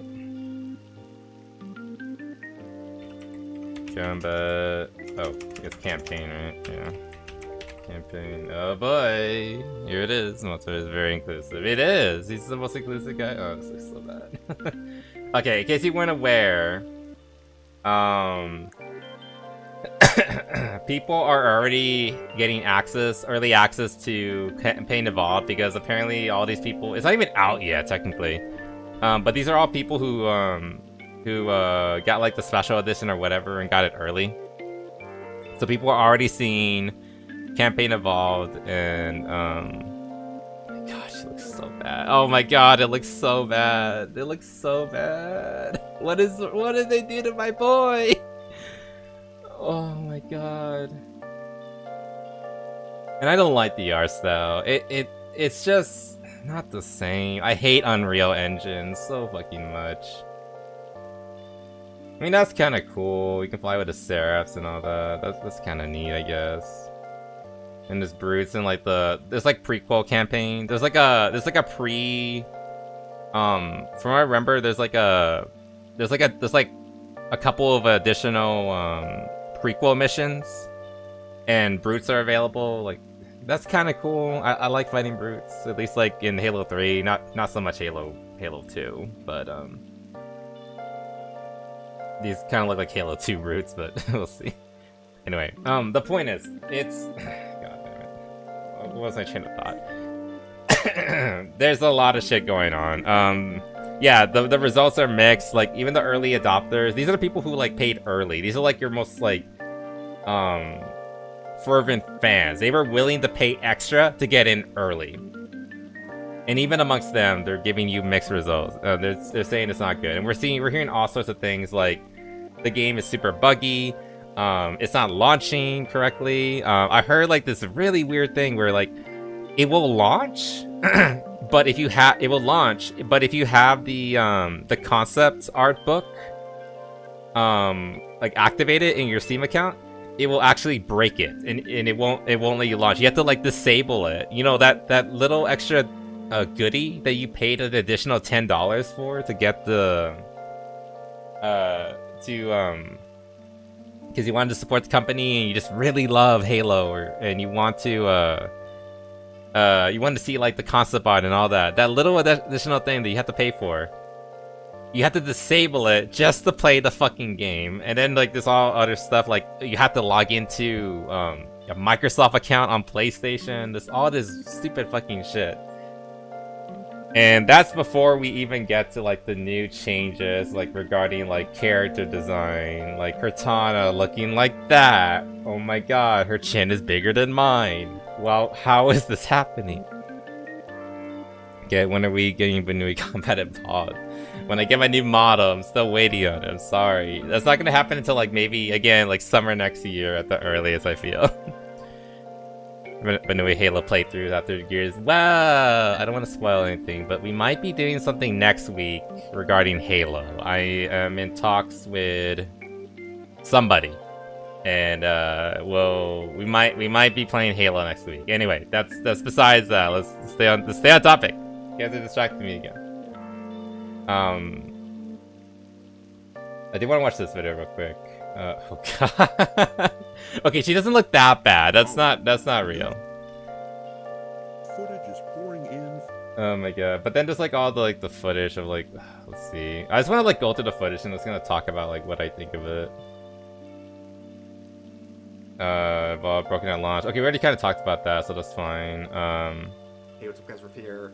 So in this video, let's actually go through Rev's video because like I remember him bringing up points that I want to like base top twin. Remake of Halo Combat Evolved, and as one of the millions and millions of people who and like I know, but like you guys are getting too much of it. Again, like I said, I wanted to like stop kind of early so I have time to like unwind and then go to bed kind of early-ish so I can get ready for tomorrow. Who grew up with this for like the movie night and have so many fond.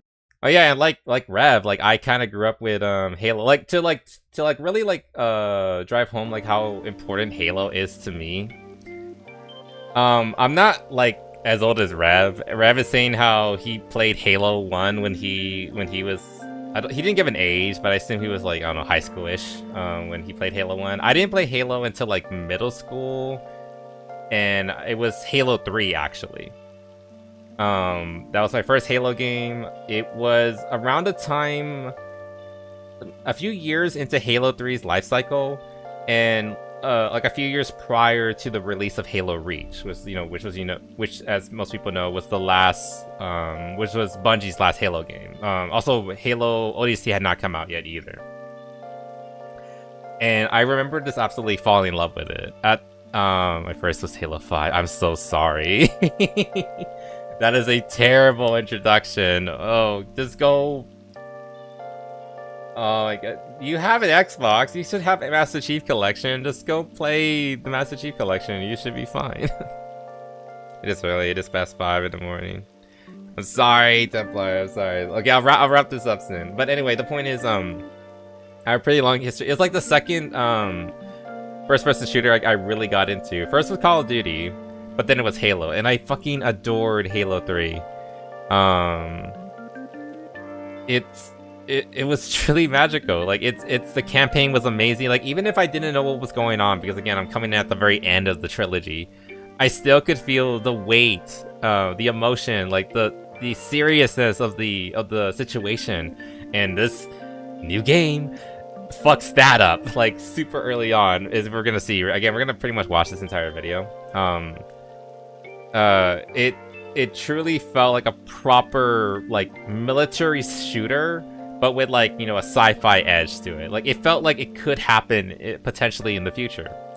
It was actually very appropriate to call it Combat Evolved, not only because, like, it was a evolution of shooter mechanics, because like the original Halo 1 was the mark of a new age regarding modern shooters. It was basically the first modern shooter, especially for consoles. But it also, like, felt properly, like, it lent into its title, Combat Evolved. Like, it felt like with a title like that, you might have thought like it was like a milsim, and it wasn't, but it had elements that made it feel like it could have been. That's why, like, it fits so well, like, in Arma campaigns and things like that, with, like, mods and shit. To be like, long story short, it feels like a grounded real world, real universe, because I guess it's a galaxy and all that. But I played the beginning of Halo, the Master Chief, like, Templar, go do it right now. Like, that's your homework. Go finish Halos 1 through Reach.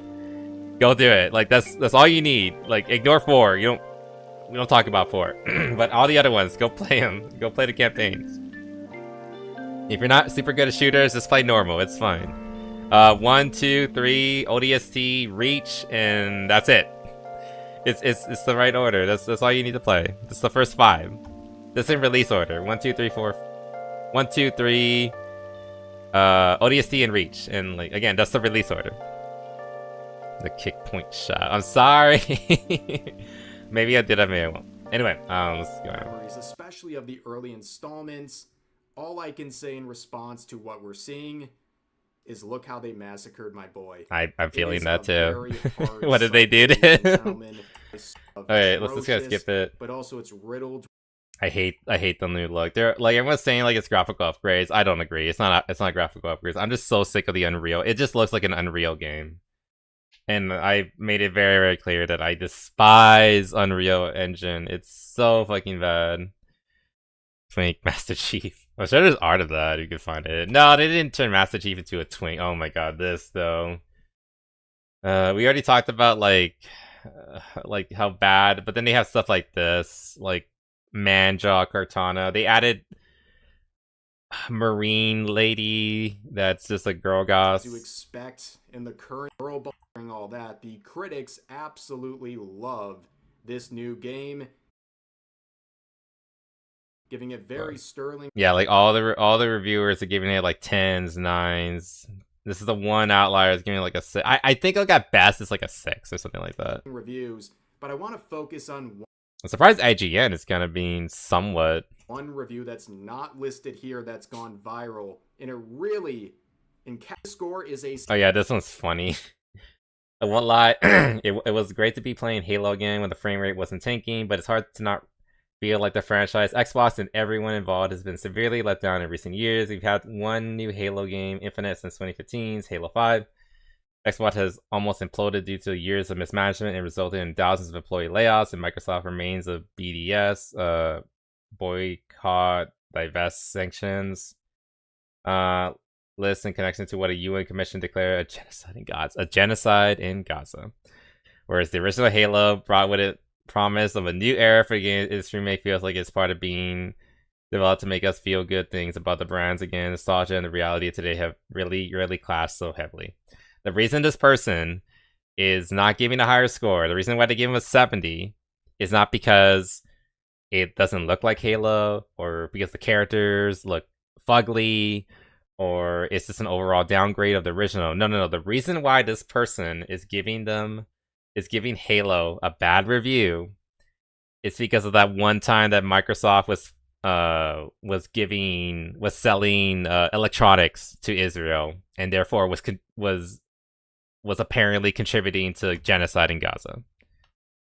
That is why this person is giving this review. It's so fucking stupid. Like, I spent like how long did I spend? Like the first like 20 minutes of of the hour. 10-20 minutes.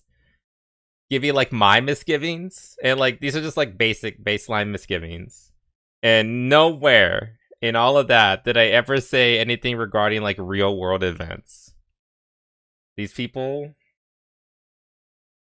are unwell. I was trying to come up with like, what can I say that's not like too fucking mean? They're unwell. They can't exist without connecting. This person's a video game reviewer, and they can't do that job without connecting it back to current trendy political activist thing. I'm surprised this person didn't mention ICE or something in this review, because that would be entirely on point. But anyway, moving on. Hey Kurakami, welcome. I never really played Halo, but I remember going on my friend's house and we'd 1v1 on Halo 3. Oh, those are the days. Again, like, I had a lot of good memories of like being introduced to shooters and stuff. I was introduced to Call of Duty at a cousin's house, actually.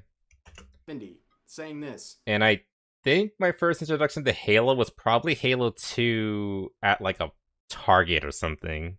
I won't lie. I didn't know what I was playing, but I was like, this is kind of cool, but I didn't have an Xbox, so I didn't play it. So I didn't get it until the 360 days. Anyway, that aside, pushing forward. This is so fucking stupid. Third person Halo Halo campaign evolved the way God intended. No, that's not the way it was intended. Halo was a first person shooter. I already went over how Halo was a revolutionary game. It was a cornerstone. It was the mark of a new era for modern FPS games, first-person shooters. It was never designed to be a third-person game. Now, at one point, it was designed to potentially be an RTS game, but never a first-person game, never a third-person game. Not really. Except like for vehicles and such. And to say that like this is as God intended, like that is just objectively wrong. If God in this metaphor would be Bungie, or OG Bungie, not modern Bungie. They're over there like smearing shit onto Marathon, hoping it will make it look better. I don't know what they're thinking. But if we're talking about original Bungie, that would be God in this metaphor. And that's not what they intended. Halo is an FPS. I don't even know why this third person thing is added. If only just to like, because they're so proud of their environment. It's like, oh, look how pretty it is. You can look at it better in third person. I guess. It's just like proof of like normies coming in and just like ruining it all. And like this is why like this sort of stuff is like this is how they get away with this kind of shit. Lazy remakes. And then overcharging it, because like, what are they charging for this game again? Like $60? No, 50. Okay, that's still way too much. This is like a $40 remake at best. Ideally, 30. It's a €25 plus game. It should be like $30 at most. And I'm just looking at that. Oh, Master Cheeks. I love Master Cheeks. He's funny. We deliberately goes against everything Bungie intended. Yeah, like literally, if this was in this metaphor, God is Bungie or original Bungie, and this is everything this is going entirely against what they intended. Percentage to me. What did they do? Just wait till they figure out how their genes are made. They don't care. They just care about sounding righteous and virtuous. They don't actually care about where their iPhones come from, or like the children that slaved away in the lithium mine to provide their batteries for said iPhone. No. I just have to have the newest thing so I can pretend to be super cool on Twitter or Blue Sky. God intends things to be the way I like them. Basically, I mean, in a way, it's kind of like that that meme, like fictional character likes what I like. But again, this is more like, again, in this metaphor, Bungie would be God. But it's just so pathetic. Dogs let you change seats and the Covenant can't hit you. Okay, this is funny. Like, it's just blatantly broken. Also, Mint. I remember this guy. He's another Halo YouTuber who very often sucks up to 343 or Halo Studios, whatever the fuck they call themselves these days. Great job. So glad they made this remake. Warthog lets you change seats and the Covenant can't hit you. Yes. So the game's buggy on launch. Nice. There's more bugs. Just further brief with my opinions. The only bunch of guys were geniuses. Yeah, I'm glad like most people are like donking off them. Ruined it. So you can see the caption, some things never change with Chief. Let's watch these clips. This is from, of course, the original. Oh, I'll check that meme in the bit. Templar. Yeah, that's from like Halo 2 when he teleports into High Charity. And here's the remake.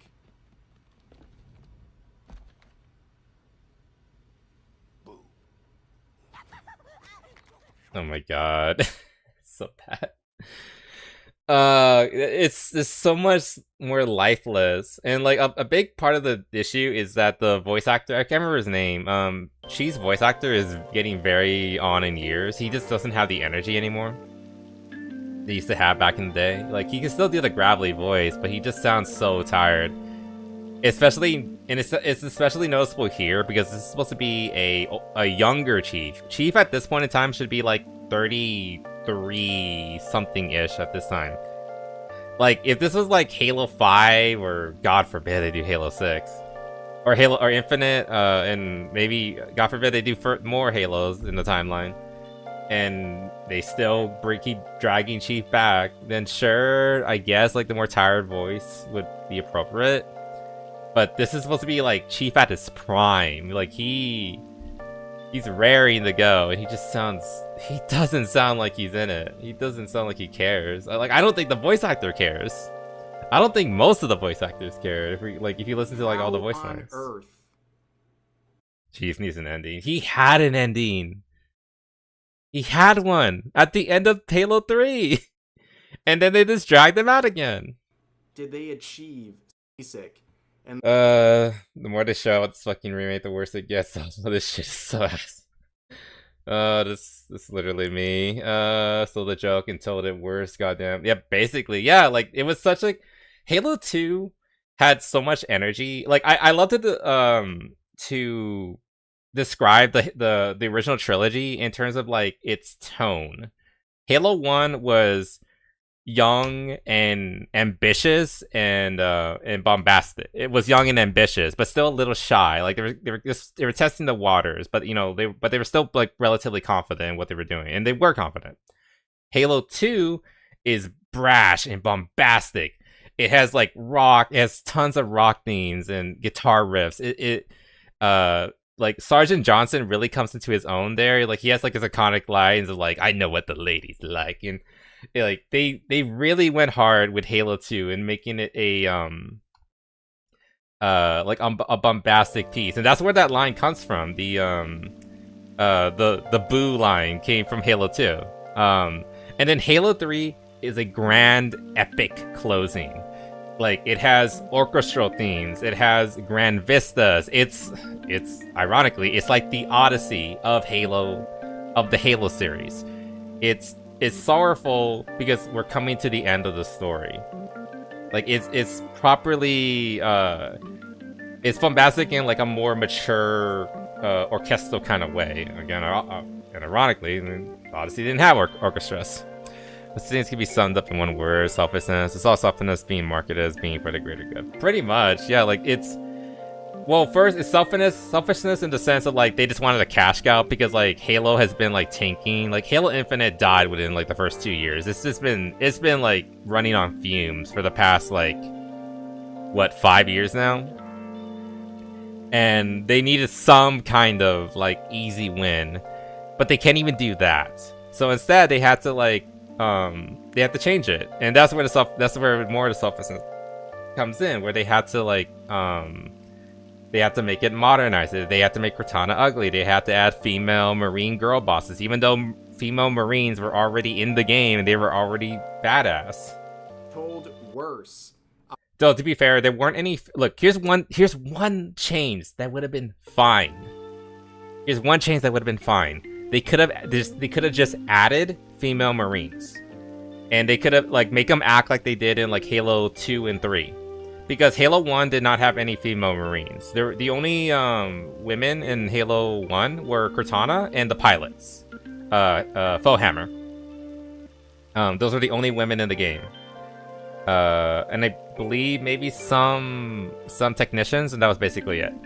If they had added like some like female Marines and just gave them the same voice lines that they had or basically the same voice lines as the males had, just redo them with female voice actors, that would have been fine. Nobody would have had a problem with that. But no, they had to come in and do stuff like this. Like, let me just get to the... We'll get back to that. I want... Oh, God. Look at their lines. First, they had to add a female Marine girl boss. Next, they had to make her ugly as hell. And then they had to give her the most unlikable and bitchy attitude like you could think of. No, Sergeant Major, I'm not. It takes more than fancy armor and a good PR campaign to impress me. So basically, like, she's not impressed by you, Mr. Chief. You're just some man, some fancy armor. You're not that cool. Not like you're out here saving our fucking asses or anything like that. In past games, one of the biggest, like, Bungie, one of their biggest, like, cornerstones regarding the games was to make you feel like a fucking hero. When you got into the battlefield and you came in, you felt like you were the cavalry coming in. You were like the Riders of Rohan coming in. Everyone was cheering you on. The Marines were fucking loving it. They loved seeing you on the battlefield because, like, you were their hope. Master Chief is humanity's last best hope. There's implied like other things that could potentially save them, but Master Chief was like the symbol of humanity's resistance against the Covenant, like their fight. So when you saw him, or like really any other Spartan on the field, it's a morale boost. It's gratifying. It makes you feel like we might just make it out of this. If you're a ground humping Marine like this ungrateful bitch, if you see a Spartan, you should be thinking you're fucking stars, because you're about to get your ass saved. And no, we have to have our fucking girl boss who's gonna come in and like act tough. This is so... Also, this is also really fucking stupid, because this is a Marine of the Pillar of Autumn. You know, that Pillar of Autumn, who were specifically being sent on a special mission to assassinate the Prophets. And they were specifically given a retinue of Spartans to commence said assassinations. So these Marines would know that, hey, these are our trump cards. These are like our aces. We're there to support them. And then we get this fucking bitch who thinks that she knows better. Why was she on this mission in the first place? She shouldn't even be near them. She sounds like a fucking green-ass retard who spent her life on, like, I don't know, some backwater where she didn't even know... she vaguely knew about the war happening. I gotta say this one.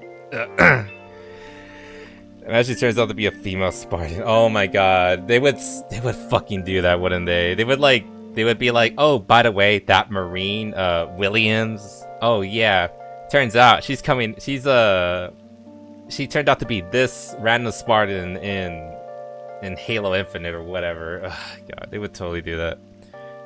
Pop themselves up and say this is better for everyone and morally just. Yeah, pretty much. Like, I mean, why else would they see this and then be like, oh yeah, that looks good. That works. That makes sense. And anyway, God, like again, fugly fucking Marine aside. Also, again, speaking of fugly Marines, remember my darling, my Reach, Marine, my girl, my darling, my sweet. God, even back then, they knew how to make a female soldier. I already did this with I already did this with what do you call it? With Gears of War. But back then, Xbox and all their different companies, they knew how to make an attractive female soldier. But she's still gritty, she's still believable, she's still in the mud and and fighting aliens and shit, but she actually looks like a woman. She actually looks like she cares about her appearance, at least to an extent. We're probably gonna watch that. And then, so we went from this lovely, and by the way, this character was also rough and tough too. I remember you see her in Halo Reach, where she's fighting. She and like 2 other Marines are doing like a last stand against like not jumper elites, brutes. And you can hear her over the comms, like yelling at them, like calling them like dirty bastards and yada. Like she has a mouth on her, but she's actually likable. Then we come to this, and it's like, oh my god, I bet. Like, if I was in the game, I would be fighting myself, like, resisting the urge to, like, punch her. Because in the game, you can punch the Marines. Oh yeah, I wouldn't be surprised if you were to try to, like, hit this character. One of 2 things either would happen.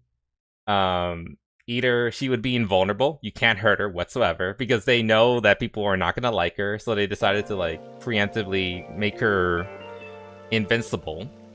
Or 2, Marines would immediately turn on you right away, because usually you have to kill at least 1 Marine and then start attacking another one before the other NPCs in the area start turning on you, because like, you know, you're attacking them. You're not supposed to. You're supposed to be the good guy. But because she's their special little princess, I wouldn't be surprised if the game is designed to like immediately turn on you if you try to harm her in game. Oh, another thing that could happen is like if you try to harm her, if you try to melee her, you just die instantly. Because like there's instances like that in like Halo 3. Like if you like go out of bounds or whatever, you can get an insta kill on yourself. I wouldn't be surprised if something like that happened if you tried to do anything. If you tried to harm her in any way, because she's their special little princess. I can't fall for her for propaganda. I know, right? God, the few Marines. Oh wait, also like someone made a really awesome Helldivers comic of her. This one. I love this one so much. It's the same girl. Yeah, see the Reach Marine with the helmet, blue eyes and everything. They brought her. They kind of sort of brought her back like unknowingly in Helldivers, and then I'm never letting her go again. I'm gonna protect her. Because like canonically, unfortunately this woman probably died on Reach because Reach was a fucking shithole. Reach did not survive. All the good women are gone and they got replaced with this. Anyway, moving on. Not about their own lore anymore. How even with face covered? Yeah, like even with a face cover, she's cute. She's in 2 dead franchises. 2 dead franchises now. You're not wrong. You're not entirely wrong. God, Helldivers is shitting the bed so bad right now. Isn't Reach before 1? Yes. Chronologically, Reach happens just before 1. Like literally like a week prior. If you count like space travel time and things like that. Potentially even like days prior. It's literally right before it. But I miss blonde female Marine. Bring her back. I don't like this future. I want to go back. Anyway, I wanted to show one other really quick thing that I thought was like just fucking atrocious. Now I'm done with my crying. Is having a crossover with Warhammer. Yes, we'll see how that goes. I will probably play it because I like Warhammer. Doesn't but also feel right at all. He would not just stand there and yeah, this okay, like I'm just gonna like go in with Fred, what he's saying. Like Master Chief, like I assume this is like one of the prequel missions because I mentioned how the campaign has like prequel missions where allegedly they happen just before like the main story that happened on Halo. At some point, I don't know how the fuck this even makes sense. He ends up in front of like the prophets, and they're just monologuing at him. They're just evildoer villain monologuing at him, which just doesn't make fucking sense. And like, I 100% agree with Rev on this. Master Chief would not just sit there while he's getting monologued at by the villains. Now, would the villains monologue? Yeah, sure. The Prophet of Truth, in particular, especially in Halo 3, he's known for monologuing quite a few times. But Chief would just not just sit there and just fucking take it. Like, I at the beginning of like this whole section, I was talking about how like Halo is very much like a grounded kind of story. Like, Chief is a super soldier. He is a man of action. If he sees an opportunity to take out the enemy, he's gonna fucking take it. He's not just gonna sit there and let them like lecture him like a child. There are two instances that I can think of where Chief got monologued at.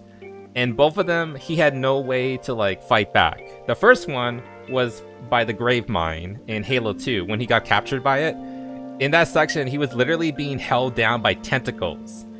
Like, but the entire time he was struggling and trying to get away and trying to like fight back. While the Grave Mine was like, again, the Grave Mine was monologuing at him, but he wasn't idle while doing it. He was actively trying to fight back. And the second time that he was monologued at, where he couldn't do anything in retaliation, was in Halo 3. He was at the base where he met back up with Miranda Keyes. And they were like talking about their plan to like to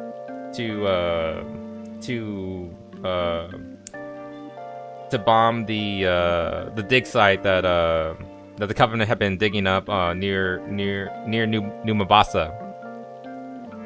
And while they were talking to Lord Hood over basically like a Skype call, like a video call of some kind, the feed got hacked by the Covenant, and the Prophet of Truth was he started monologuing at them then, like mocking them and yada yada. Then Chief couldn't do anything because it was just a screen. He was just talking at them through a giant flat screen TV. Like, he couldn't do anything, so he was just listening to him, assumingly, and like seething rage because he couldn't fight back at that moment because like the guy wasn't literally there. Those are the only two instances that I can think of where Chief, like proper Chief, I'm talking like Halos 1 through 3, you know, anything past that, it's not, it's questionable if it's even Master Chief at that point. But anything past that, it's just like there's no evidence that Chief would just like accept this. He's not gonna just sit there and let the villains just like talk down to him like that without like trying to grab a gun or something to fight back. It just doesn't make sense. That's not how he operates. Wait, listen. I don't have him right now. I'll get my answers later. God. Anyway, that's another reason why this is so fucking stupid. Let them introduce themselves like some movie villain. It's totally ridiculous. And yeah, I think he like talked like it's a very theater kid moment. Like they think it's so theatrical and like fantastic. It's like it's just silly. It doesn't make sense. And again, this more grounded story that Halo always was. Oh my god. Anyway, Fugly Marine. Oh yeah, and then they fucked up this part of the thing. In the original game, there's like a Marine that's freaking out because he saw the flood for the first time, and he saw it infect everybody. The Marine actually shoots at you, with his pistol, and then like you might react and like fire back at him because like, you know, like he's hurting you. He's red on the indicator. He's like a hostile. But then you feel bad about it because like you just heard a Marine who was like having a traumatic episode. Now when he fires at you, nothing happens. He doesn't do any damage to you whatsoever. They removed that part of the game where the Marine is supposed to be able to harm you. Also, they had a really good opportunity here to 60 years away. Okay, hold on. They had a really good opportunity to like add this whole remake was a really good opportunity to add like cut content, and here is one thing that I definitely know they did not add. In the original version of the game, like prior to like the proper release that eventually got out to everybody, there was plans for that this Marine, if you were to like leave him as he was, like, you know, screaming and fidgeting and like firing at you or firing at nothing, if you were to like leave him like that, if you walk away, after hearing a bit more babbling from him, you would eventually hear like a single gunshot. And then if you went back to him, he would be dead. You know, the implication that is that he committed suicide. That would have been a really cool, not cool, but a really powerful moment they could have added back into the game. And they didn't do it. Again, this whole remake, it's not only just a bastardization of the original, it's also just like, it's an opportunity that's just completely squandered. They're not even trying. And that leads back into the whole, like, it's just a fucking lazy ass cash grab. And where the biggest effort is being put into bullshit like this. And of course, like, the stupid theatrical cutscenes, which are just like, ugh. Apparently they're confirming that the 343 art style for the elites is like genetic experiments, which is just stupid. Just say that. They're trying to wave away, because like if you look at Halo 4, the elites look really fucking dumb and ugly. Now they're just saying that like it's something else. Oh god. And now they're teasing the Halo 2 remake, which is just like, god. More of this bullshit. I really hope they don't get the numbers to get a remake, because it just doesn't deserve it. And that's not even to go into things like the voice acting. Cortana, they're making her sound way too fucking sassy. Cortana, as she originally was portrayed, was supposed to be like kind of analytical, like snarky, but not to the point where like every other line that she says is like she's like giving like verbal backhands to people. Like she actually was a very like practical woman. And then like Sergeant Johnson's voice actor does not sound like he gives a fuck. Again, similar to Chief, he just sounds tired and he's just like reading the lines off the script with like no passion. It's terrible. Like his famous speech at the beginning of the game, like, I could do it better, and I might do it. I might do a recording of that. Actually, it's a pretty good line. It's a good speech. Anyway, you played the remake or seen gameplay? I've seen gameplay. I do not own it, and I will not buy it. I refuse to support this fucking bullshit. If I had more followers, I would be more willing to buy bad games so I can review them and give you like proper like playthroughs of them and things. Like I basically want to do what Vera does, you know, go through bad games and like show you why they're as bad as they are. But I can't really justify it right now. Like I already have a lot of other expenses. The 16 minutes. Well, I guess that's a good time to stop then. How many remakes have they done?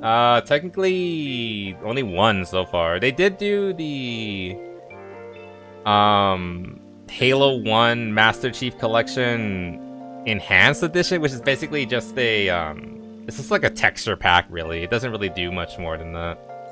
It's basically the same game. It's so similar to the original game that it's literally on a toggle. You can literally press a button, tab on MCC on PC, and you can go back and forth between like the original art style and the new one, or new one at the time, which was like 2015-ish or something like that. But it was cute. I know I am. Thank you. Look, I gotta stop it soon, guys. I'm sorry. Like we got through most of the topics. We're pretty much good. No Streamer University. Nah, I didn't really care too much about that. I'm sorry. We already kind of talked about it on the Discord. It's silly. It's dumb. it's such a dumb fucking thing. We already know it's dumb. Did that in the game? But yeah. So like, I remember when that version came out, I was like, oh my god, the new version looks so much better. But now as an adult and with like a working brain, or at least I like to think it is, the old art style is still the best one. Like the Master Chief Collection version looks bad. This one looks even worse. Like I just hate Unreal. I fucking hate Unreal so fucking much. I can't describe it. But yeah, Halo is just like so disappointing. You guys asked for like a Cortana thing. Maybe someday I would do a Cortana artwork. That's not a bad idea. It's actually a pretty good idea. I wouldn't mind being like an AI or like a little blue thing in like the palm of you guys' hands. That'd be kind of cute. Anyway, I'll think about it. I would want to do it for like a special thing, but I am already gonna do a Halo stream potentially next week, so I'm not sure when I would do it. And I think I already streamed Halo Reach. I don't know. I'll have to see if something comes up that's like Halo related, preferably. I might just do it like out of nowhere just for fun. But I'll write that down as like a potential commission for art in the future, whenever that happens. We know he's base twin. Which twin? What are you talking about? Who are you talking about? I don't have a twin. But yeah, that's it for tonight, guys.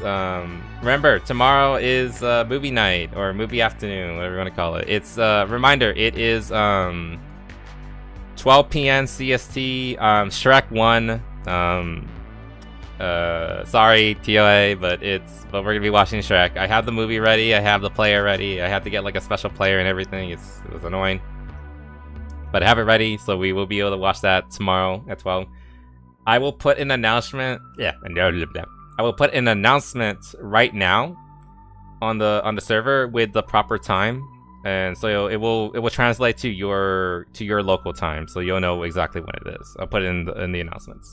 So here you go, TA. One last good night kiss. Mwah.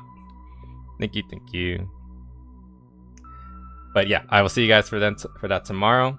I might not make it. It's okay, Templar, but again, I'll post the time just in case, like, if it lines up with when you're available. Either way, guys, have a good night. Hope you all stay happy and healthy, and I'll see you all again real soon. All right, later. All right, right straight, kids. All right, guys, have a good night. Bye bye.